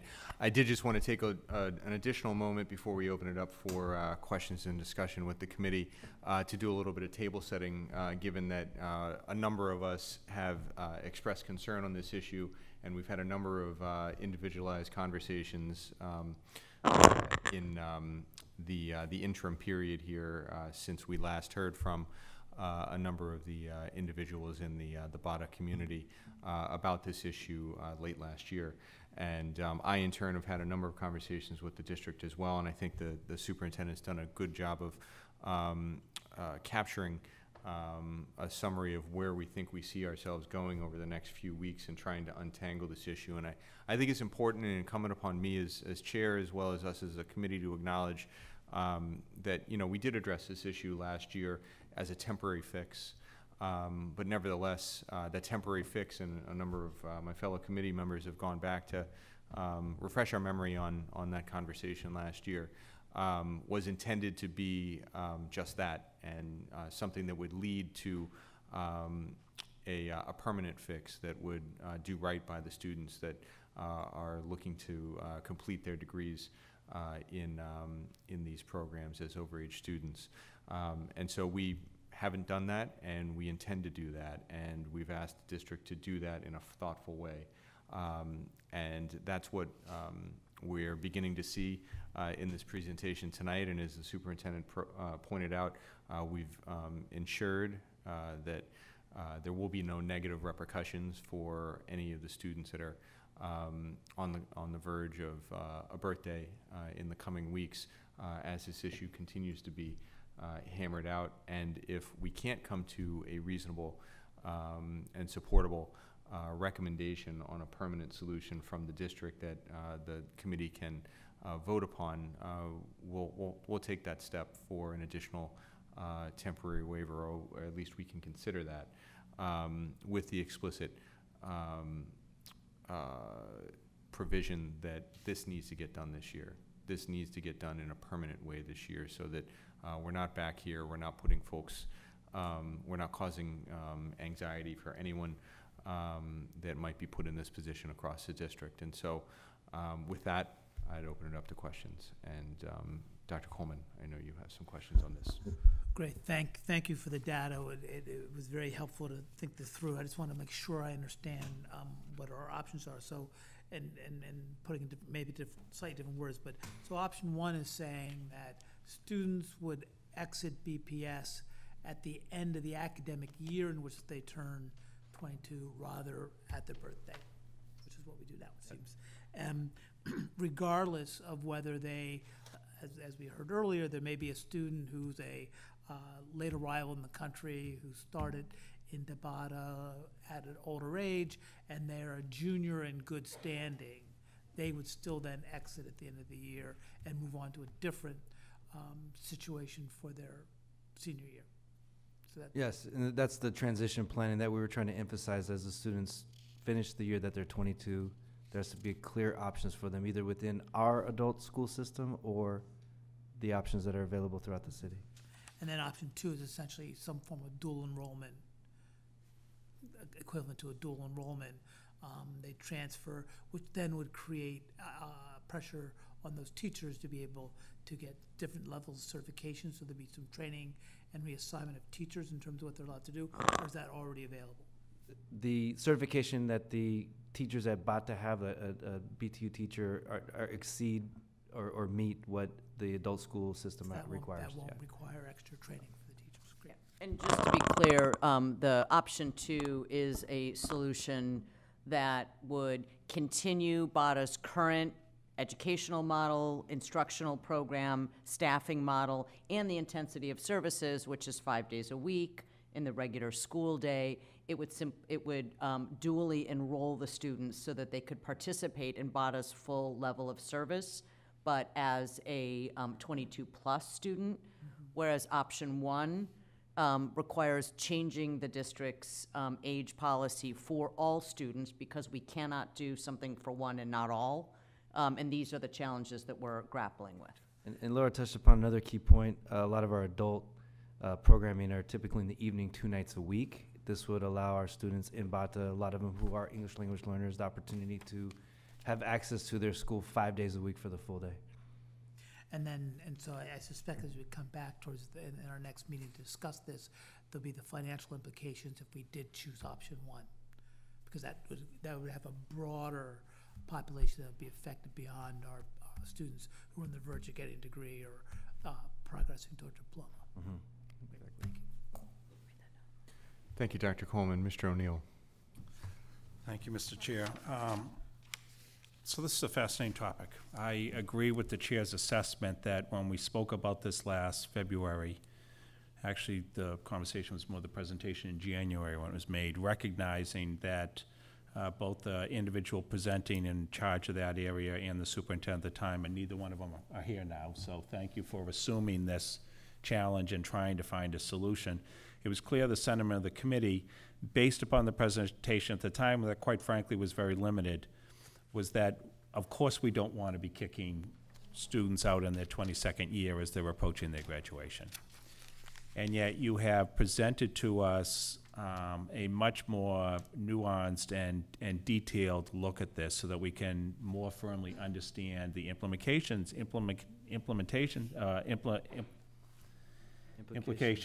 thank you. It's like peeling back an onion. This is a really, really complex issue, and a lot of people approaching it simplistically saying, well, look, you have these students at Bata, and, you know, how could you possibly want to kick them out? They're looking for jobs, so on and so forth. Why wouldn't you let them finish their education? Yet now we look at, we are obligated by law that if we offer something to one, we have to offer it to all. And as Ms. Kane from the SPEDPAC pointed out tonight, and as Ms. Nielsen, you've been saying, that is the law. And so we do have to consider our students who are on IEPs, whose parents, I bet 99%, would be absolutely delighted to have their child finish out the school year with their classmates. And yet, it's easy for us to say, well, what's one extra seat in the classroom? It's not like we're going to get rid of a teacher if that student isn't there. And yet, there are a lot of costs associated. So I would assume and Ms. Nielsen, you would know this, most of the, how many students were on IEPs? You had that at the beginning? 34. 34. Are most of them on door-to-door transportation? Yes. One-to-one transportation? Most likely, yes. Okay, so we have transportation issues involved. Most of them receive an additional amount of support services, right? Yes, a larger amount than a typical IEP. I'm sorry? A larger amount than a typical IEP, the services that are on there. Right. So we really need to understand the financial implications in that. Not only what you do, make brief mention to of the impact on the transitional services. So if a number of them go to Work at Work Inc. as an example, and I'm saying this hypothetically, can Work Inc. take 20 students in mid-June versus taking 2 in December and 2 in January and 3 in February, et cetera? We need to talk, and you have on here, I assume that's what you mean by discuss with partner providers to see their thought process? I also would venture to guess that this would be precedent-setting within the Commonwealth. It would be, and probably nationwide. We are as stated, one of the 4 states with the highest age limit, maximum age across the country. Okay. At being at 22, being through their 21st birthday. So the financial implication of this is important. If the providers can handle it, is important. Excuse me, I'm about to sneeze. I agree with Ms. Kane, thank you. I agree with Ms. Kane that if we're going to do this, where's the additional funding going to come from for this? Because we're already tight in our budget, as I'm sure we're going to, be discussing in a couple of weeks. And so, how much will it cost? What will it take? You made a passing comment, Ms. Nielsen, about option 2 when you said, if we do this hybrid model, it won't trigger. And that was not your exact words, that's what I heard. It wouldn't trigger the special ed requirement. Do we have that in a written legal opinion? Not in a written legal opinion, but I would explain more, would be in the same manner that we'd be transitioning the students to the adult education portion of our school system, we'd be transitioning our students to an adult agency or the adult services that they're eligible to receive. So that would be that's what the transition looks like. I can understand that hypothetically. I would venture to guess that some parents would say, but the students are staying in the same building with the same teachers, and you're changing the name on it, I want my child to stay. Some special ed parents would potentially say that. I think it would be critical to have a written legal opinion on that, to see if this hybrid approach would actually work. In the hybrid approach, they would technically become part of the adult school system, so they'd be off about, they'd just be doing a transition in the mid-year, so. I understand that. I could also venture to guess that some parents of students with disabilities, the law is we offer it to one, we offer it to all. If we have figured out a hybrid solution that BARDA students could stay in BARDA and be taught by BARDA teachers, even if they're getting a different diploma, we run the risk of having students with, parents of students with disabilities say, I want a solution like that developed for my child. Mr. O'Neill, if I may, just on this one point, while it's topical, you are absolutely right. We have already begun consulting with our own Office of Legal Advisors on precisely this point. Thank you. As well as the legal implications to option one, in addition to option two. But further analysis is ongoing and required, which is why we decided to come tonight, explain the complexity of the issue and the potential solutions while we continue to further analyze them for their legal implications, for their practice and implementation implications, particularly on the students on both sides of this equation. And they're not on opposite sides of the equation, but to the extent that they're in alternative ed and special ed, and the potential implications of any of these policy moves are different for each of them, looking to fully analyze them, and then, as I mentioned, and you have all highlighted, the financial analysis, as well as the equity analysis as we begin to hone in on a particular solution. Thank you. And Mr. Welsh, as you were going through the numbers of 56 remaining students, 29 are at BARDA, that means 27 are elsewhere? Who are not on IEP, where are they? So they're clustered, they're sprinkled all across the district, but there is a cluster at a couple schools, typically schools with SLIFE programs. East Boston High School, I think, has a small cluster of about 5 or 6. Bink is another one that has a 5 or 6, but other schools are maybe 1 or 2 students enrolled. What happens to those students? One of the things that we're thinking about is having that clear transition plan for them to the adult school program as well. Okay. So I would think as part of the recommendation, we could use a little bit more understanding of the adult school program. Some of us remember the Boston Central adult issue came up through the budget process several years ago when I think it was under Superintendent McDonough, he was looking to cut back on that substantially and move it more to a state program or a city program. And so, but it has not been something that's been in front of this body for a while, so I think it would be helpful for us to understand what that particular program is, how many students involved, would it be able to support transitioning students? Because just as parents of students with special needs will say, what about my child? If I was a parent of one of these 27 students, what does this mean for us? So we have to think through the implications for all. And again, this is, Mr. O'Neill, your questions display just how complex this issue is. That's why I said you've been peeling back the onion, and I appreciate that. And the fact that if we look at a programmatic solution, which is what a BARDA solution would be, there is the challenge of students in other alternative education programs. By and large, one of the reasons that this is concentrated in BARDA, as you know, across our alternative education programs, they have different models and different focus areas. So some deal with students who are young and far from a diploma, some who deal with students who are old and either, in the case of BARDA, in some cases near or far, which is why we have this challenge. And in some cases, it may lead to looking at other elements of either policy or practice, which, for example, includes ages at which we take students in. Students who are already over age. If you take them in late, then you almost guarantee that they're not going to complete that program, whether it's BARDA's or anyone else's, by the time they turn 22. So there are unintended consequences that may also lead to reconsideration of program practice, as well as other district policies. And so the last, I won't say it's the last thing because I know there are more questions, but I feel very compelled to raise one particular point. And I know this is shorthand, and I know in some cases it's cribbing from what is appearing in newspaper articles, et cetera. But I would be very grateful if we stopped referring to any of these decisions as booting out or kicking out students from any of our schools or programs. That is not what the Boston Public Schools is about. And policies, any policy that designates the end of the K-12 public education system, that line does indeed have to be drawn somewhere and be drawn equitably. And as you have all heard tonight, Massachusetts has one of the most progressive policies in terms of that age barrier. Massachusetts is one of only 4 states in the country that educates all the way up to the 22nd birthday. Boston is the largest district that is carrying that weight for all of our students.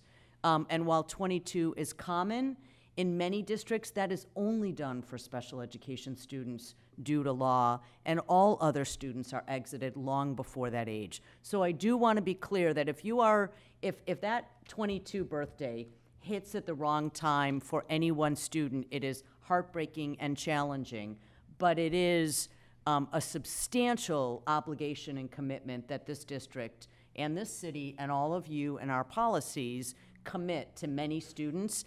Under no circumstances are we booting children out unfeelingly or unnecessarily, but because there is a standard age policy, and while it was unevenly enforced, it did not always have good outcomes for students.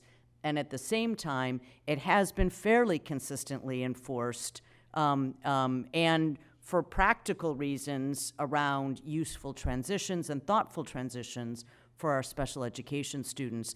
But in no cases is it done unfeelingly, unsympathetically, or without regard to the substantial commitment we have to all of our students. So my one request is that if we could adjust our language in terms of the reference to exercising the district's responsible policy at the end, which is a difficult moment for any family or student when that age comes. Thank you, Ms. Perel, for saying that so forcefully and eloquently. As someone who is focused on alternative ed for a good part of my career and time here, as has my other colleagues, you obviously want to think with your heart on this, and you say, well, of course we want the students to finish, and I think that's what this body was saying in February last year when we talked about it. And yet this is an extraordinarily complex issue. We are a policy-making board. We don't decide individual policies for individual schools, and we don't make decisions in a vacuum. And so we do have to think about what are the implications, and we are obligated by law to offer policies for all of our students. And so you're absolutely right. Massachusetts is one of the most progressive states on this, and this is an important issue in what Boston has done. And so we do have to think in terms of not a vacuum, one school, one set of students, but how does this impact all 57,000 students under our care? So thank you for pointing that out. I do appreciate it.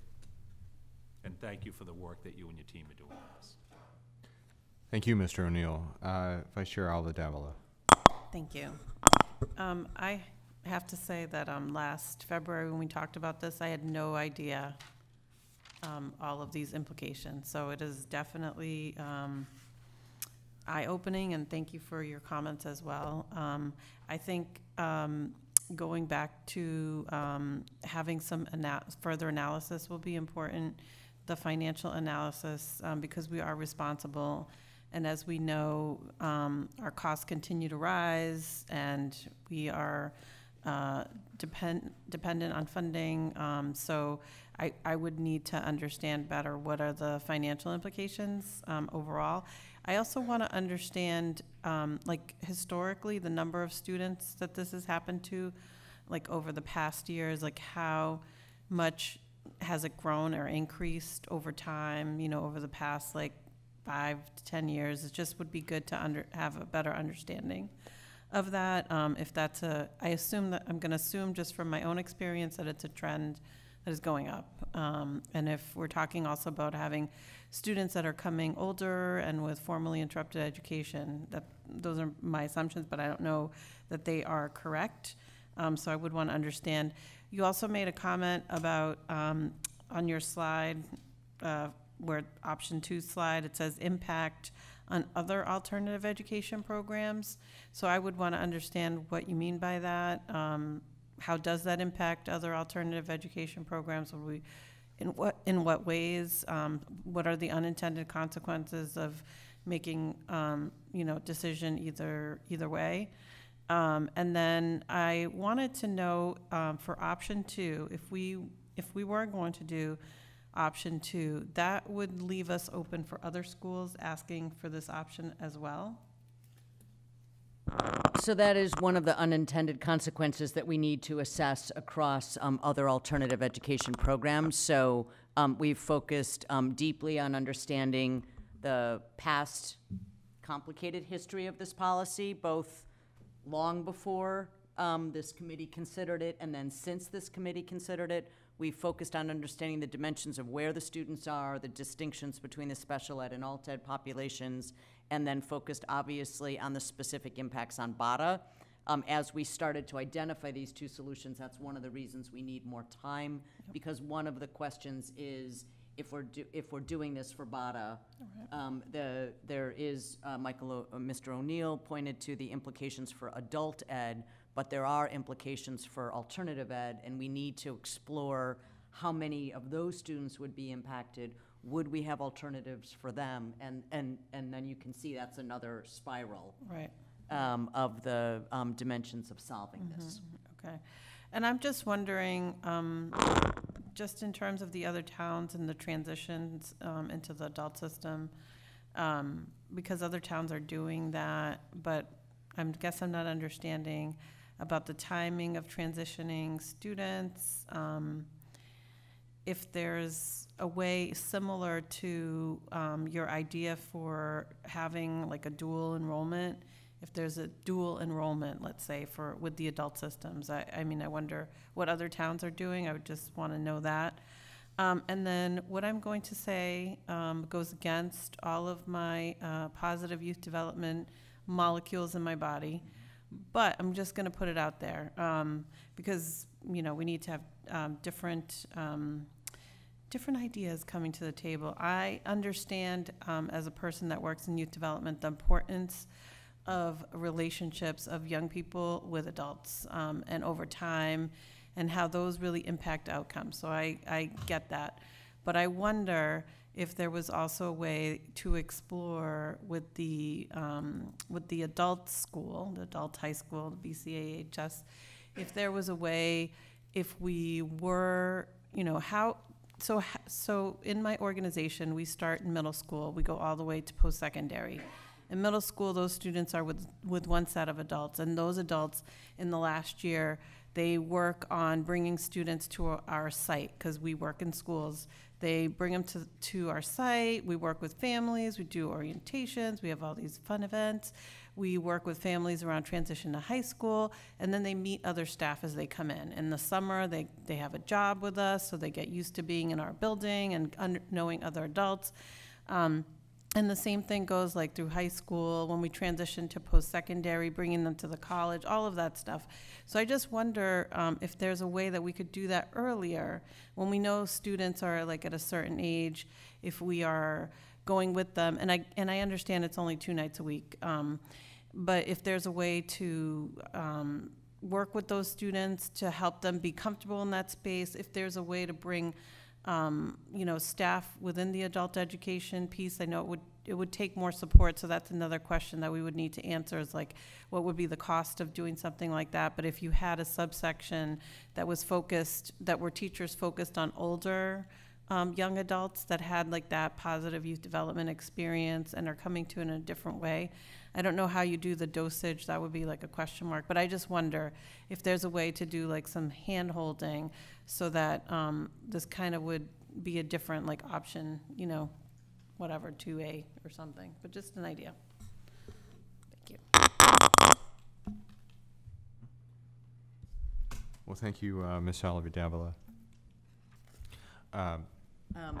Just one point of clarification, and then we'll continue to dig in and bring some of those additional answers back to you. But we talked about, just in terms of the number of students that this impacts, so 100 is the number that is basically from December, January to June. So depending on birth rates from any, year to year. It snows a lot. Exactly. If it snows a lot, we have a blizzard year, it could be higher or lower, but in any case, it's about 200. And similarly, we pointed to 34 students in that 22 plus, or not quite 22, who are students with significant disabilities. But on average, that's about 75 students a year based on our regular track record. And so one of the concerns with simply extending it to the end of an academic year for everyone who turns 22 across both special ed and alt ed is that those 75 would basically flood the market of the adult day providers. And that's the concern. So why it might be an optimal solution for students in alternative ed to be able to stay to the end of the year, it would not be significantly more costly for them. The teachers are already there, the staffing is there. For the special ed students, while the parents may want it, because the adult ed system is a scary place. There's a reason they refer to it as a cliff. So it would be desired, they would stay for as long as they possibly could, and we all would too, if those were our children. But at the same time, it actually sets up a less than optimal transition into an already difficult system, because now, and by the way, our special education services, they begin transition planning, of course, from 14 to 22, but intensive transition planning begins at the 20th birthday. Because that is how long it takes to develop all of the transitions and ensure them a slot, which is based on eligibility, not on entitlement. So for those reasons, even though it might be desired, it would actually potentially lead to less good outcomes and transitions for those students. And so those are the things we're worried about. Otherwise, it would be very appealing to simply solve it. And for the alt ed network, that is a very straightforward solution. But because we're obligated to make it equitable across both, and we cannot have a separate but equal system, that's where we're stuck in this conundrum. And what looked like an ideal solution in option one is potentially unattainable with any sort of equity. But we'll take any other creative solutions that are proposed our way between option one, option 2.5, or anything else we find. But we just want to make sure you fully understand what we're grappling with and why, contrary to what one might read in media reports, this is not a simple or heartless decision, nor is it an easy solution. I want to add one more thing about birthdays. It might seem a bit arbitrary. I also want to remind us that we do receive our students on their third birthday as well. So at the beginning of their public school experience, if they're found eligible at 3, and a lot of our students stay till 22, are found eligible at 3, they're coming on their birthday. So at that point in their career, they're not waiting for the next school year. So we're receiving them as soon as they do turn 3, which is again it's one of the earliest ages in the country of starting to educate our students with disabilities. Thank you, Ms. Nielsen. And thank you again, Superintendent, for the presentation this evening, to our assistant superintendents as well, that I know are working very hard on this issue. And, I think the intent of tonight, when we talked about this earlier this week, was again to highlight, and I think that's come through loud and clear, the complexity of this situation, and really trying to make sure that that's adequately conveyed to the public and to our partners and to our school partners as we grapple with these issues. And so we really appreciate you spending time and putting this together on short notice, this presentation tonight. And as I began my comments earlier this evening, we want to do this right. We want to do this in a permanent way that doesn't create uncertainty or anxiety for students, for families, for our community at large. And so, we encourage you to come back to us with what we hope is a recommendation at the next meeting, and supported by the information that we've highlighted here tonight, with respect to equity, with respect to finances, with respect to any, to this point, unintended consequences that we might be able to identify in the interim, and we'll consider those. And if we need to do further work, then that's exactly what we'll do, and we'll ensure that in the interim, no students suffer any unintended consequences in the intervening period. Again, thank you for spending time here with us on this important issue. Thank you for going out of order as well. I should probably be saying that to our friends from Human Capital for accommodating this important issue tonight. But we'll look forward to hearing more from you in a few short weeks. Okay, thank you. Thank you.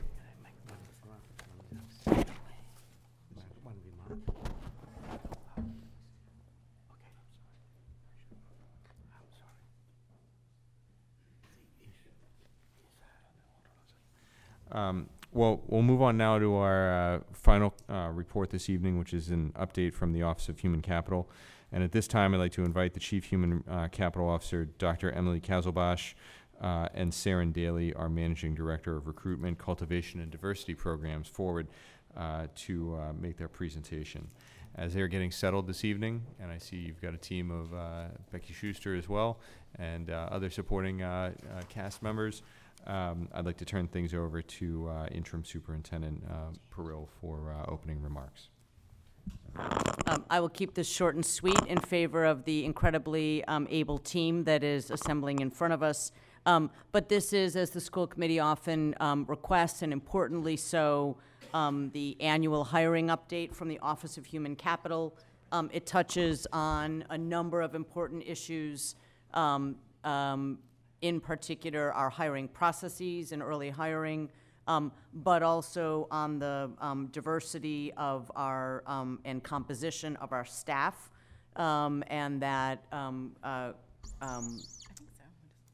one of the things you'll notice is that this is a multi-pronged approach, which includes both programs and pipelines that support diversity, enabling individual school administrators to recruit and hire effective educators, and continuing our successful practice of early mutual consent hiring of teachers. So with that, I will turn it over to the team from Human Capital. Good evening, Chair Lecanto, Vice Chair Ms. Oliver Davila, Interim Superintendent Peril, members of the school committee, and welcome, Committee Member Tron. My name is Emily Kazelbash. I am the Chief Human Capital Officer in the Boston Public Schools. I'm joined tonight by Saren Daly, who is the Managing Director of Recruitment, Cultivation, and Diversity Programs right here next to me, and some staff members and colleagues from across BPS whose work we support and who support our work. We are here tonight, as we have been every year for the past 5 years, to provide you with an update on our office's work over the past hiring season to ensure that we meet our vision of an excellent teacher in every classroom, an excellent leader in every school, and excellent support for all 10,000 employees of the Boston Public Schools. As one of our core values, we also work to ensure that our workforce will reflect the racial, cultural, and linguistic diversity of our students, and that our work will focus most closely on ensuring that our highest need schools have the support that they need to hire the teachers that their students need. This year, we'd like to highlight 3 key headlines of the work, which will be illustrated throughout our presentation. First, we continue to create system-level, BPS-wide, equitable policies for schools to be able to attract and retain top-quality teachers. This is primarily embodied in our mutual consent hiring work and the complementary strategies we employ to ensure our schools have access to top-quality teachers. Second, we'll dig into the impact of our differentiated supports to schools. As an office, we use data to identify specific interventions that support our schools' needs, and that work has achieved strong outcomes. Third, we will share how we're advancing this work at the school level by focusing on school-based leadership teams. And by that, I mean focusing on school leaders, their administrators, their assistant principals, their teacher leaders, depending on the school, the group of leaders that they rely on to improve the quality of teaching and learning in their building. We are entering the 6th year of mutual consent hiring for all teaching positions in the district. This work was started in 2013 to enable all schools across the district to post and hire for all open teacher positions in their schools. Mutual consent hiring was institutionalized in the BTU contract last year, so that the outcomes that we are describing today have been achieved without requiring the $500,000 in stipends that we paid in previous years to create these conditions. The purpose of creating equitable access for all schools in hiring, essentially leveling the playing field across the district, is to enable schools to hire a diverse core of the strongest candidates for their schools and to build effective teams to meet every student's needs. In order to support schools in this hiring, our recruitment team hosts major events for recruitment and smaller, more personalized opportunities for schools to meet candidates. By the time hiring season opens on March 1st, our school leaders have had multiple opportunities to interact with potential candidates for their vacancies, including recruitment fairs focused on our highest need content areas, such as high school STEM, English as a second language, and special education licenses, and our candidates who identify as educators of color. In this first section of the presentation, I'm talking about early hiring work, hires that are completed before June 1. This is important because we know that hires that are made before June 1 are more likely to be strong educators who identify as people of color, and our school's ability to hire well before June 1 has made possible all of the outcomes that we'll discuss tonight. What you see in the graph to the right is one manifestation of how we're providing school-based hiring teams with more high-quality, diverse candidate choices early in the hiring season. As you can see in the chart, our early hiring work has continued to improve. For the first time in last year's hiring season, over 50% of candidates hired before June 1st self-identify as educators of color. Within that, this chart shows that Black educators accounted for 27% of those hires and Latinx for 17%. This is the highest percentage of hires before June 1st that we've had over the past 5 years for Black and Latinx educators, including an increase of over 5% for Latinx educators.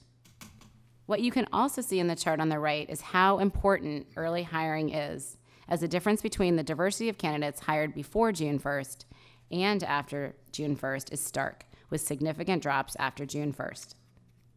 The strong early hiring results are evidence of both the focus on this work and the importance of school hiring teams having access to the full range of candidates early on in the season. As I framed in the beginning, I would talk first about early hiring, essentially positions that are posted March 1st and then are hired for before June 1st. And then I talk about overall hiring season updates for hiring season 2018. That ended on October 1st of last year. That's because of the strong hiring early data that has enabled our workforce diversity numbers to move. So zooming out from early hires, this chart shows the overall diversity of our hires specifically over the past 5 years. We've always focused on ensuring that our students have educators who represent their own racial, cultural, and linguistic diversity. As I know this body has cited before, the research behind the importance of role models and culturally responsive teaching only continues to grow. A recent paper by the Institute of Labor Economics found that having just one Black teacher in 3rd, 4th, or 5th grade reduced low-income Black boys' probability of dropping out of high school by 39%. This research, as well as what we hear from our students, teachers, and school leaders themselves, fuels our work. As you can see on this graph, overall, the percentage of hires who self-report as Black, Latinx, or Asian has increased from 39% in 2014 to nearly 46% this year. This year, while still an area in which we as a district need to improve, we saw particularly strong outcomes for our Latinx hires, which has been a focus area across the district. Overall, the percentage of hires who report as Latinx increased from 11.8% to 13.5%. This increase is due in part to our focus on cultivating future potential educators earlier than ever in their careers, hosting recruitment events specifically to attract and connect educators of color with our schools. And finally, we have translated all of our recruitment materials into all of our major languages and reached further than ever before to recruit. We've seen real outcomes here. We've seen a 45% increase in the number of candidates who identify as Latinx since 2014. The combination of having more Latinx candidates and the supports we provided helped translate into the 2% increase in Latinx hires this past year. Again, this is still an area of focus, and we are not satisfied with these results, but we are moving in the right direction. Before I turn it over to Saren to move into more detail about how we're achieving these outcomes, I do want to dig into a couple other key metrics. First, we continue to work to ensure that we have linguistic diversity in our schools. Overall, our hires who report language fluency continues to improve from 37% to 42%. Second, as we've discussed, the hires that are made early in the season, before June 1st, are important to focus on. So we track, here at the bottom of the slide, the percentage of vacancies that are filled in that time. This year, 76% of the vacancies that were posted March 1st were filled by June 1st. This is, as you can see, compared to 56% of hires in that first year of mutual consent hiring. Finally, as I'll come back to discuss at the very end of the presentation, we continue to focus on the critical role that school leaders play in their schools. It's powerful for our students to not only see teachers, but also their leaders who look like they do. Over the past 2 years, over 50% of new school leaders identify as leaders of color. The bar on the right represents, the far right represents the 17 new leaders hired this year, almost 60% of whom identify as leaders of color. What we know and we continue to work on are that we will not rest on the work that is producing outcomes that we want. And specifically, we do not have enough Latinx leaders in our system, and this is a key area of focus for us. I'm going to transition this now to Saren, who will talk a little bit more about how we're getting the outcomes that I've described. Thank you, Emily. I'm going to highlight 3 specific sets of differentiated supports that are helping us to achieve the high-level outcomes Emily just described. Over the past few years, the Office of Human Capital, the Office of Equity, and the Office of Academic Superintendents worked in collaboration to provide additional workforce diversity supports to 15 to 20 schools per year. These schools are identified by meeting 2 criteria: the number of positions that they fill, the opportunity to hire, and staff diversity below 35% educators of color. Last year, the candidates of these 15 schools who identify as educators of color hired at these schools increased by 4%, from 41% to 45%, in line with the district's overall hiring percentages. This is the first year that there has been no gap between our diversity-focused schools and the overall district's hiring outcomes. In addition, last year, in line with the shift in the district strategy to differentiate support to low-performing schools, our office focused support in 9 low-performing schools. These schools filled 120 vacancies, or over 10% of the total vacancies in the district. These schools were identified by working in partnership with last year's Guiding Coalition, I'm sorry, I'm gonna tickle. Our recruitment and strategic staffing teams work with these schools to provide an even greater level of support throughout the hiring season.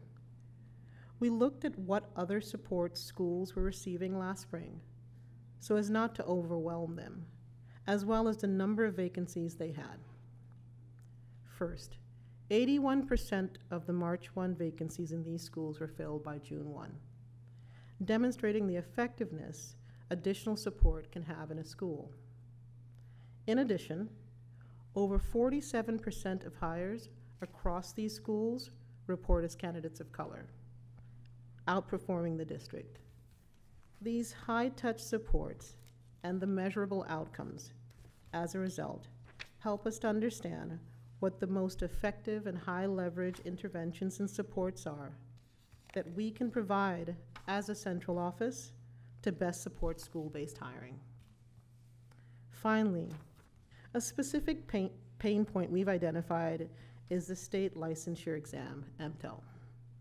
This exam is a key reason why we're not able to retain as many of the educators we have successfully hired.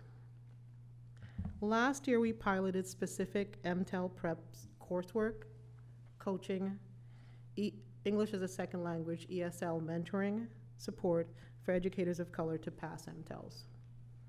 Overall, this led to increasing our pass rate 2 to 3 times greater than the state pass rates. For example, on the ESL MTEL test, Black and Latinx candidates who participated in our MTEL prep support programs and took the ESL MTEL had a pass rate of 91%, compared to the 30% statewide for Black and Latinx educators. Next slide. These specific interventions and others have led to small but real improvements in our workforce diversity. After losing ground in 2016, we not only recovered in 2017, but improved the percentage point in our overall workforce demographics. This chart highlights just educators who report as Black, Latinx, Asian, or other in our district. The number has ever so slightly increased, with a net gain of 53 educators since 2015. This includes a net increase of 32 Black educators, including 7 last year, and an overall increase of 20 Latinx educators. Last year, we did have 10 more Latinx educators exit than entering, even with our improving hiring statistics.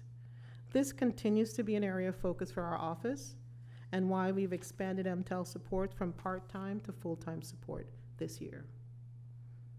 In case you're looking closely at the change in the total number of educators on this chart, we have not seen a decrease in the total number of educators. In order to align with State Department of Elementary and Secondary Education reporting requirements, we were required to reclassify close to 100 employees. Our specialized itinerant service providers, for example, speech and language pathologists, who do work daily with our students, but who should not be coded as teachers. This helps us more accurately reflect the true number of our teachers and guidance counselors workforce. This year, our hiring data was better than last year, but our exit data was closer to our trend than last year's disproportionately low exits. Last year, we had a disproportionately small number of educators of color exiting. Just 14% of exits were Black, compared to the 21% of the workforce. In contrast, exits this year were proportional to the workforce. For example, 21% of exits were Black, and 21% of the workforce was Black. When we think about providing our students with the educators they need, we think about all parts of the human capital process, including recruitment, development, and retention. And as has been probably something that we continue to repeat each year, we continue to see this as a value, and we understand that there's a lot of work that we need to continue to do. I'll give it back to Emily to talk a little about where we are going with what we've learned and how we are continuing to support schools. Thank you, Saren. As you can see from this presentation, we continue to be incredibly data-driven in our work. As we continue to work to ensure that we're hiring stronger educators earlier, we're also focusing in on continuing to improve how we support schools in managing their people. This year, building on the partnership with the Office of Equity and academic superintendents, we are working closely with Dr. Colin Rose in the Office of Opportunity Gaps and Associate Superintendent Mary Driscoll to set school-based diversity hiring goals. This is the first year this level of accountability is moving to the school level for every school, since it is now incorporated into school leader evaluations. In addition to supporting our leaders with recruitment and hiring work, our office is also focusing on better supporting school leaders so that they, in turn, can achieve remarkable outcomes for students, build effective teams, and manage teachers and staff. To do so, we continue to partner with local and national experts to develop school leaders who can drive extraordinary results for our students. This represents our recognition that we need to change the way that central office supports schools and school leaders. This is our district priority goal number 2, in order to truly close our opportunity and achievement gaps for every student. Finally, to support school leaders and this extraordinarily challenging work that they are doing every day in schools, we are also investing in more supports for schools in building their leadership teams. The composition of a school-based leadership team, as I described earlier, might look different depending on the size of the school, but it often consists of assistant principals, a director of instruction, director of operations, teacher leaders, instructional leadership team, or others. This year, we are working to provide the maximum flexibility for schools to build, recruit, and select the best individuals for their leadership teams to meet the individualized needs of each schools, in line with our overall district priority of supporting schools. We look forward to continuing to partner with you, including by answering some of the questions I'm sure you have tonight, and to continue to drive forward on behalf of our students. Thank you. Thank you. Well, thank you, Ms. Kalzobash and Ms. Daly as well for your presentation tonight. And again, to the broader support audience that's here tonight from the Office of Equity, Office of Opportunity and Achievement Gaps as well, in supporting this urgent and continuing effort of the district to increase diversity of the teaching pool, as well as our school leaders pool. I'll open it up now to my fellow committee members for questions and discussion. Dean Coleman. Well, absolutely fantastic, outstanding work. This is wonderful, and so let no good deed go unpunished. How could we accelerate this? I mean, this is really, no deep questions. You're doing a great job, but what are you thinking about how this is a rate that's improving, but I don't think at a level that any of us are satisfied with the outcomes at the numbers as we go forward the next 4 or 5 years.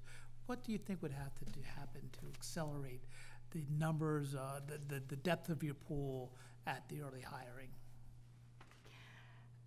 We think about this as a short-term game and a long-term game. And the long-term game includes building deeper pipelines, pathways, starting earlier to recruit students, expanding our high school to teacher program, looking to make sure we have a clearly articulated path from student to teacher, and then teacher to leader, and all of the different positions in between.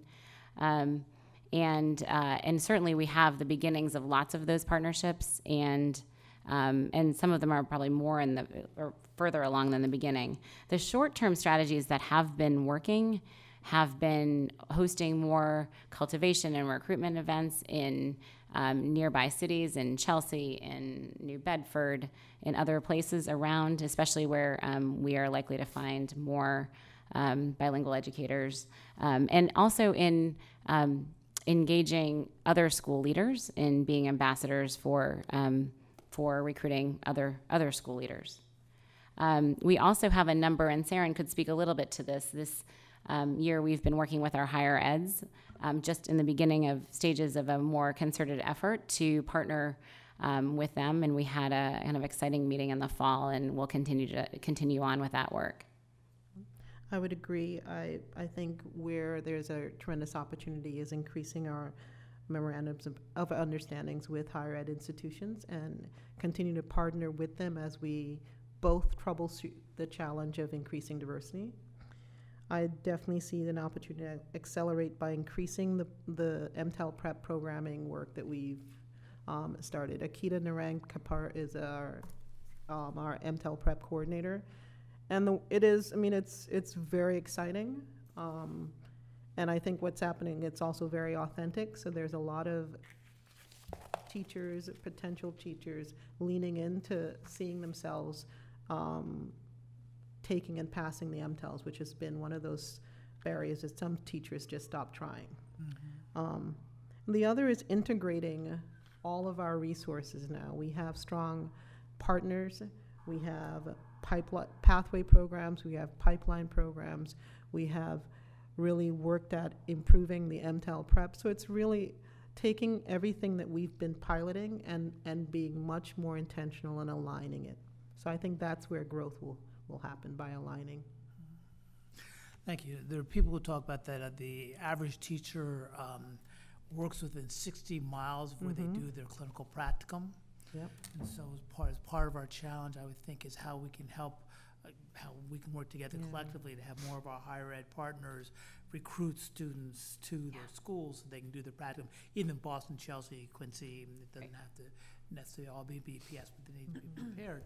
But there seems to me there's a tuition challenge to that. And I'm wondering, and you don't have to have the answer today at all, but I'm wondering, as we think forward of how to, either with the state or philanthropy, grow the support of tuitions for people who are going to come to school here across the range of our institutions, so that there are more, young 18, 19-year-olds coming into our higher ed system who then we will deepen our pools. That seems to be another area that philanthropy is going to be really critical, and partnering around that. And you, BPS, as a leader in that partnership, I think would really be a powerful influence on many of our higher ed partners. But thank you for this great work. Thank you. Over the 5 years, it's really a remarkable conference. Few people can compete with this, so thank you.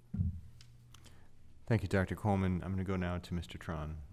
Hi. Looking at the graph, I noticed that there are only 3 categories that are identified, or that are, the statistics are provided.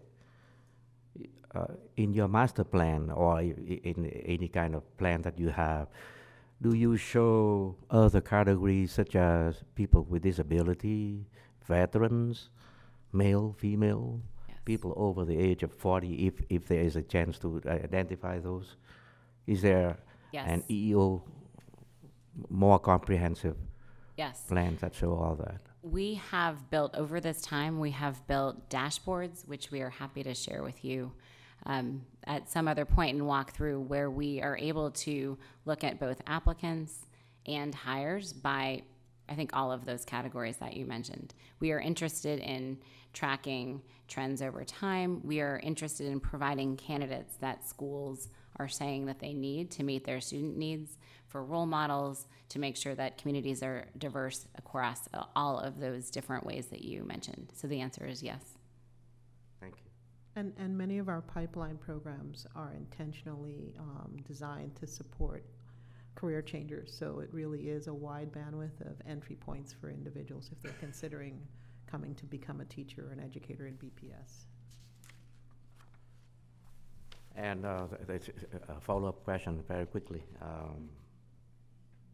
The school leader racial diversity, that show, I gather that school leader, you mean, the definition of school leader here means people in the administrative positions, or is it? The principal or the headmaster position. Okay. Yep, in this case. Thank you. Welcome. Thank you, Mr. Tron. Mr. O'Neill. Thank you, Mr. Chair. Thank you both, Ms. Dealey and Dr. Quazalbash, for your work. I said doctor right today? You did. I did. I apologize. No, you did. I did. Okay. Thank you. A couple of quick questions for you. One, how many teachers are currently considered, what is the term, suitable professional capacity, SPC? The current number is 56. 56. What did we start the year at? We started at approximately 90. And what did we reach a high of a few years ago? Over time, I could ask my team. We're at least about 30% lower at this point. If you had asked me a year ago, I think we were probably closer to 80. Okay. 80, 90. But those teachers are all working in a school somewhere, or yes, in a the program 50s. somewhere, Mm-hmm. right? Okay. Yes. But still awaiting permanent placement. Yes. And, but you're actively working with schools to get those teachers interviews and get placements? Absolutely. We have, over the 5 years of this program, we have refined our strategies to make sure that we can help teachers build on their strengths and match them with school leaders. If openings occur during the year, they are interviewing, they are being hired where they're strong candidates. So that is one of the reasons why our number is actually lower than it would have been a year ago today. Let me play a little inside baseball with you, if I may. Sure. Particularly since we're approaching budget season. Mm-hmm. And Unfortunately, it's my understanding that some school leaders may play games, particularly around SPC. So examples that I've heard is when they need to make a budget cut, they cut a librarian because they know that eventually the district is going to place a librarian in who's in SPC. And that's a decision they don't have to make, that they can make for someone else. How are you, I'm using that as an example, but I have some pretty concrete examples of some schools that have had a different librarian 3-4 years in a row because they're playing those games. How do you guard against that? How do you put guardrails around that? So the worst part of my job is that I say no a lot, and I say no a lot at different points in the year. We have a very careful strategy for ensuring that teachers who do not end up getting hired into a budget position and end up in a position of SPC are placed in one of a specific number of schools. It's usually about 15. We don't deviate from that. If you're not a school that has applied to be part of this program, you don't have a teacher in SPC placed there. I then start to get requests. I don't have a librarian, or I need a teacher who is bilingual in X language. And even in the moment, I can think, in this one place, I could potentially help fill a hole, and I still say no and hold to the rules of the program. The reasoning for that, there's multiple reasons. One is that we believe it's only fair to educators that we are treating all of them in the group of people who are in this situation the same way. We've told them that they'll be in this school. We've told them they'll be placed there until they're hired into a budgeted position. This is not the case in this situation. This strategy enables us to support them, ensure that they are getting consistent support from our office, and by starting to move individuals around, we start to kind of lose as careful oversight. So I'd like to know, if we're playing insider baseball, at some point I'd like to know a little bit about what you know that I don't know. What about school leaders that you place someone from SPC in, and the school leader likes them and would love to have them, but guess what? You're paying for them, right, for the first year? Yep. And they say, I can't afford it in my budget, so I gotta send it back in the pool, and someone send me again next year, because they're making a budgetary decision, and which isn't right for the careers of the individuals involved, right? So unfortunately, this is a whole other category of no. And and the school leaders who are watching, I've been asked, and often they say, this is a person who's been in my school all year. I really like them. They're working out. I know that I could use it next year. And so we say, apply for the program. If you become a program, you can host teachers in SPC again. However, we do not place educators in positions of SPC in the same school for another year in a row for some of the reasons that you're talking about. So this is part of a very carefully crafted strategy to make sure the number of teachers in this position is as low as possible. Is there potential to look at, okay, yes, we pay the first year, but maybe if you keep the person there, we'll subsidize 50% the second year, and 20, work it down, that type of thing, so that a teacher really gets built into the community of the school. Yeah, we have, and I've worked with Eleanor Lawrence, our CFO, others in the finance office to talk through some of these ideas, and we have modeled out a couple different ways we could do this. We don't currently, but we could. I think it's an issue. Yeah. And I think every year, right now at this time, as school leaders are trying to figure out what they have to do for their budgets. Yep. These are what they're lying awake thinking of at 3 a.m. Right. Unfortunately. Right. And for them, that Right. they're put in this position. But this also impacts, our professional teaching pool. Right. And so we need to treat them fairly, and putting guardrails around that to protect against some of that game playing, right. I think is important. Right. Two other quick questions. One about career paths for teachers. And Ms. Daly, you mentioned it briefly, I think, for potential school leaders as well, or teachers who want to move up, either to a senior leader teacher position or potential administrator. What are we doing for career paths now? I'm happy to start. And I can talk about development, but I definitely think in terms of the movement from teacher to leader, you can take that one. Yeah, and there are a number of different teacher leadership positions we have in the district. Some of them are working through our academics department in content areas. Others are working as part of a teacher leadership fund that's jointly managed with the BTU. There are then different opportunities around being a recruitment fellow or that type of position. The pipelines and some of the leadership team work that I just described at the end, one area we have not previously focused on is that assistant principal role. It is a beautiful way to cultivate future school leaders by really thinking carefully about who is the right hand and the left hand of a principal. So as we think about investing in professional development for assistant principals, et cetera, we are thinking about kind of solving a twofold problem. One is creating opportunities for teachers who maybe want to think about that, and then thinking about that will also help address a pipeline challenge we have, recruiting school leaders. It will also make the work of the school leader more sustainable, to know that they have strong individuals who are getting professional development in those positions. But aren't our assistant principal numbers way down? Haven't a lot of schools cut that position? So I don't have the numbers right here in terms of tracking. That is the focus of this year's work, to make sure that the school leader feels that they have that support of that team, however they compose it. Okay. Follow-up question on that, but not right now. Okay. At last point, and we have put all of our emphasis on our teachers and school leaders, and the work you're doing on this, I second what Dean Coleman said, is groundbreaking and much appreciated. And I know how hard you've shared with us in the past, you know, district averages, state averages, students, potential educators of color in education schools, et cetera. So the work you're doing is great.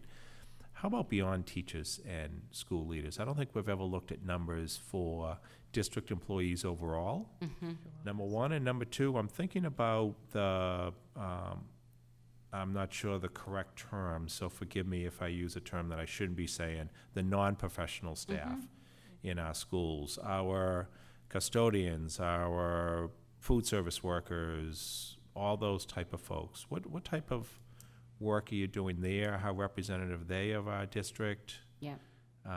What equity lens do you take to those roles, et cetera? Our third, I talked about teachers and leaders, and then our 10,000 other employees. It's not 10,000 total.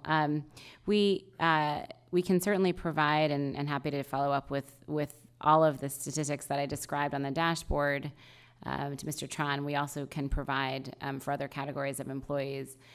Often we are doing that work in conjunction with the central office leaders, Laura Benavides for food and nutrition, et cetera, et cetera. So that is work that oftentimes department heads take on with our support. I would say our goals are around customer service, often making sure that individuals in those different work groups that you described are getting the information they need, that are more kind of HR-like, things like making sure that they're getting benefits and that type of process. If you want would you like us to actually pull up the data right now, or is this something that you'd prefer as a follow-up? A follow-up. Yeah, sure. Thank you. I can also share that, particularly for our paraprofessionals and our substitutes, one of the really unique things about our pipeline development work is that it is intended to support their development if they want to pursue education and become a teacher.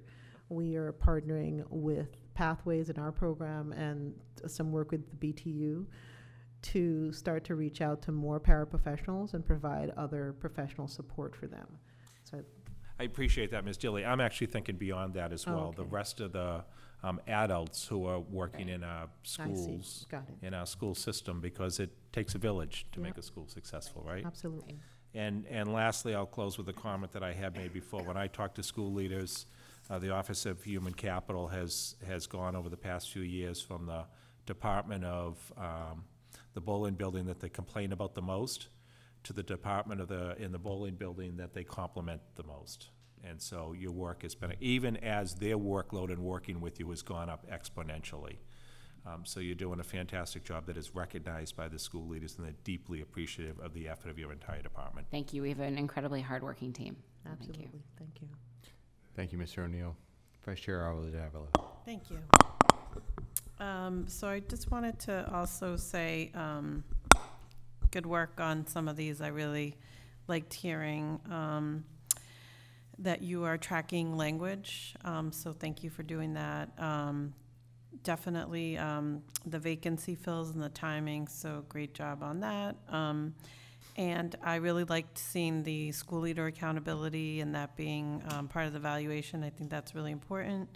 And then the MTEL number. So thank you for all of your hard work. And with that said, I do have some comments, of course. It wouldn't be me. So again, just going back to, let me just start with I'm going to the hiring seasons slide. I don't know what, number 4. I was curious about, and I should just say that thank you guys for all of your hard work, because I know I send, especially Miss Daly, all these emails of people, and she always takes them under her wing. She's really amazing. And thank you also, Dr. Kazelbash, too, because you guys send so many emails that I always feel I know what is going on, so thank you. So this, on slide 4, I wanted to ask about, so when I look at this, I can see there's a slight increase, and I'm wondering about the total overall hires, why that is less overall. Does that have to do with the 100, or is that a different? So when I look at 2014, there was 1,000 hires, and now it's 969. Is that budgetary, or is No, it's seasonal? primarily due to numbers of schools that have state actions attached to them. So that 1105 in 2017 is because we had Brighton and Excel designated as turnaround. Okay. Okay. And then on slide 5, I think it's great that you are tracking language, because I know that we had asked that the last few years for people to ID language.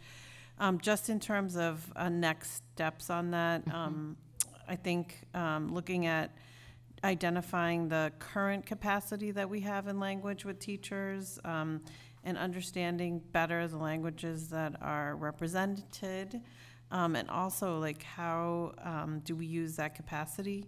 So I'm just wondering your thoughts around that, how you kind of plan to advance that piece of it. So one is the collection, which is a great start, but then looking at the overall district languages represented capacity, and how do we use that capacity, if you have had some thoughts around that.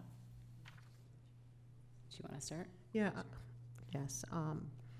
We have been working closely with, as a subcommittee of the EL task force. There's a human capital subcommittee, and this is a primary one or two major points in that group's work. So we are been working on it this past year. Much of this comes to actually the process that we're going through right now, Budget Collaborative and Probable Org, and sitting with a school leader who knows exactly who their students are, the students they expect in the fall, and then what the needs of those students are, which includes language. Right. So a lot of the work is done at that school level once we've recruited the candidates. Great, because I think it would just be good for us as a school committee to better understand what we have in front of us, and what is, what are the giant holes. Yeah. And the school leader racial diversity, obviously I'm very saddened, which I think I asked that question when the school leaders were first introduced, that there were no Latinos, new Latino headmasters. Yeah. And so my question is, such a small number, how are we involving the current Latino headmasters to help us to recruit others? And then how are we actually supporting them, and how are we, what are our retention strategies for them? Yeah, I think you're hitting one of the key points in recruitment. If you're going to ask your current school leaders to recruit, people they know to be school leaders, they have to feel well supported, feel like it's a great job, feel like it's a sustainable job. And so I think that retention work is key to the recruitment work. It's related. We do have, we have two recruitment fellows for school leaders working very closely with our Director of Leadership Development in the Office of Human Capital, who in turn is working very closely with the academic superintendents to think about this pipeline of who already is working in our schools, specifically educators of color who are potentially interested in being leaders. And then this is a little bit more not short-term or long-term, it's kind of medium-term. How can we help develop them? It is something that we talk about quite often and are employing many of the same techniques that we've seen success with in teacher recruitment to school leaders. Great. I can just say with the headmasters that I've spoken to that I think they would really appreciate having more support and having retention strategies for them. I think they often get asked to recruit, but you're so right. They don't get asked, like, why are you staying? What can we do for you? And how can we support you? And I say this with love because I know this is not the only district. This is a national problem, unfortunately, but it is not okay that we only have 12 Latino headmasters. It's not okay that we didn't recruit any. I think when I look at the leadership in central office as well, it's not okay. So I think we need some other strategies. I know the state, DESE, just started a new program. It's called something 100. What's it called? Yeah, Inspired 100 or something like that. Influence 100. Influence. And so it is developing and supporting aspiring senior leaders of color. And I know that they are looking for districts who want to be pilots. Yeah. And I know we have our own stuff too, but I really think, it's great. I obviously want to have teachers in front of students. That's like their first, point of contact. But it's so important that, we have leadership in every single level, which I think goes back to Mr. O'Neill's point for me, that I would also like to see what the district looks like in total, not just the teachers, because we need diversity in every level. So I would like to see a breakout of that. And I don't know if that pilot program fits, but I do really like the idea. They have a design team. They're working, really closely with 100 people who have been encouraged and also self-identify, and I don't know all the things that they're providing. The other thing is when we were interviewing search firms, we did come across a search firm that we really liked that was in Texas that had really great recruitment of Latinos. It's JCG, and I can give you the contact, but at one of our previous school committee meetings, we did say that we should figure out how you could, and actually, it was Mr. O'Neill's idea. I can't take credit. He was like, "What if they work with the Office of Human Capital, because they have a lot of ties to all of the Latino superintendents across the country, and they've been able to recruit and have really high retention of Latinos that they've placed. So I think they would be great to work with us, and things. There might be some strategies that we could learn. So pass on that information. I'm sorry, I'll try to be quick, but I do have a bunch of questions. On slide 7, I just wanted to say, again, just looking at the overall staffing, I mean, there's like the other, I don't know what, I'd like to see the other. I'd like to see what central office looks like too, in terms of the breakdown. And the other thing that I want to say is that you mentioned the high school teacher pipeline, and I will talk about it again because that is what I do. That we have this great program, and we really need to blow it up. We can, and it's going to take more than you, I understand, and that's why I'm saying that. I think we need to get our higher education partners to the table. We need more scholarships. Can we imagine something that would attract the students we already have? We already have students of color right here who want who want to be teachers, who want to be a future principal, who speak another language, who are young people of color. Can we imagine that they could go to school for free and they could have a job, guaranteed job to work, you know, as a teacher? Can we figure out how to make this an attractive package that includes not just, you know, the scholarship piece, but includes helping them to get a home loan so that they can live here? You know, what are like the other things that we could package together so we could really have a program that really attracts and retains our young people, and so we don't have to have these conversations about what are the different strategies. You know, let's have like some homegrown talent. So I know that the commissioner is also thinking on this a lot, and so I think figuring out how we can work, because they're thinking some innovative stuff too, of how we can work together. But I think we need to get more partners to the table.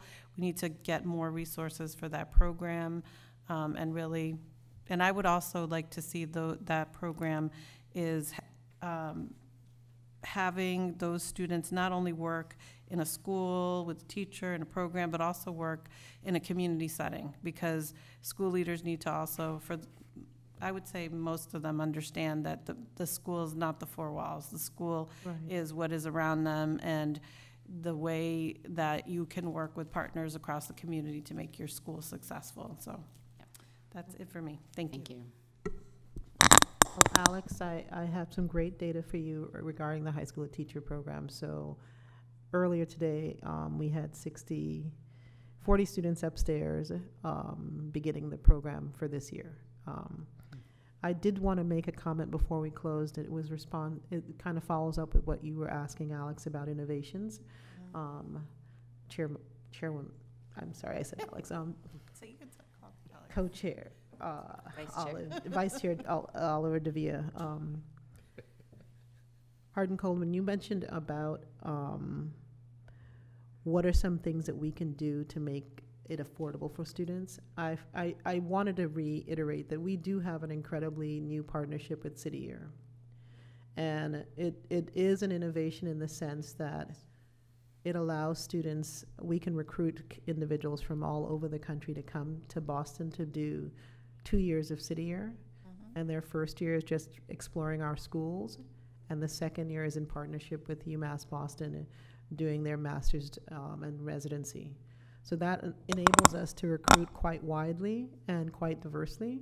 And then the second pathway is really tapping into our high school students and having them enter graduate from Boston Public Schools and take a gap year at City Year, and then continue on into a 4-year experience, and then return to do their master's as a City Year Corps member.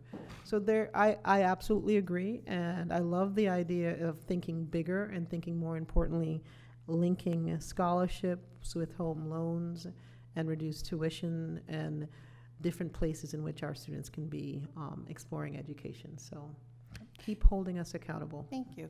And I don't want to knock the City Year partnership, because I think it's wonderful, but I think, you know, we have these wonderful young people that are in our community and want to stay here.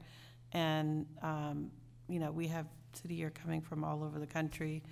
Not as much diversity as I would want to see. So I feel like these are great jobs, amazing jobs, impactful jobs that our own students could have right here. So Absolutely. I'm all for the homegrown. Thank you again, Ms. Oliver Davila. Just not from Charleston. Oh, I'm joking. I want to thank the presenters once more. You know, as I often say, the beauty of going last is making sure that all the good questions are asked by your colleagues.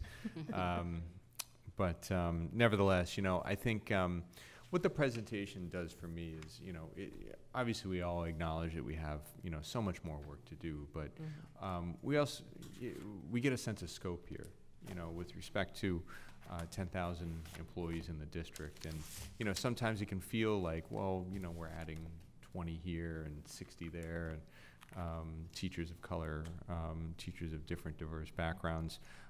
That's not a big number off of that total 10,000, but over time and working in, you know, in a in a setting that has a number of intractable issues built into it.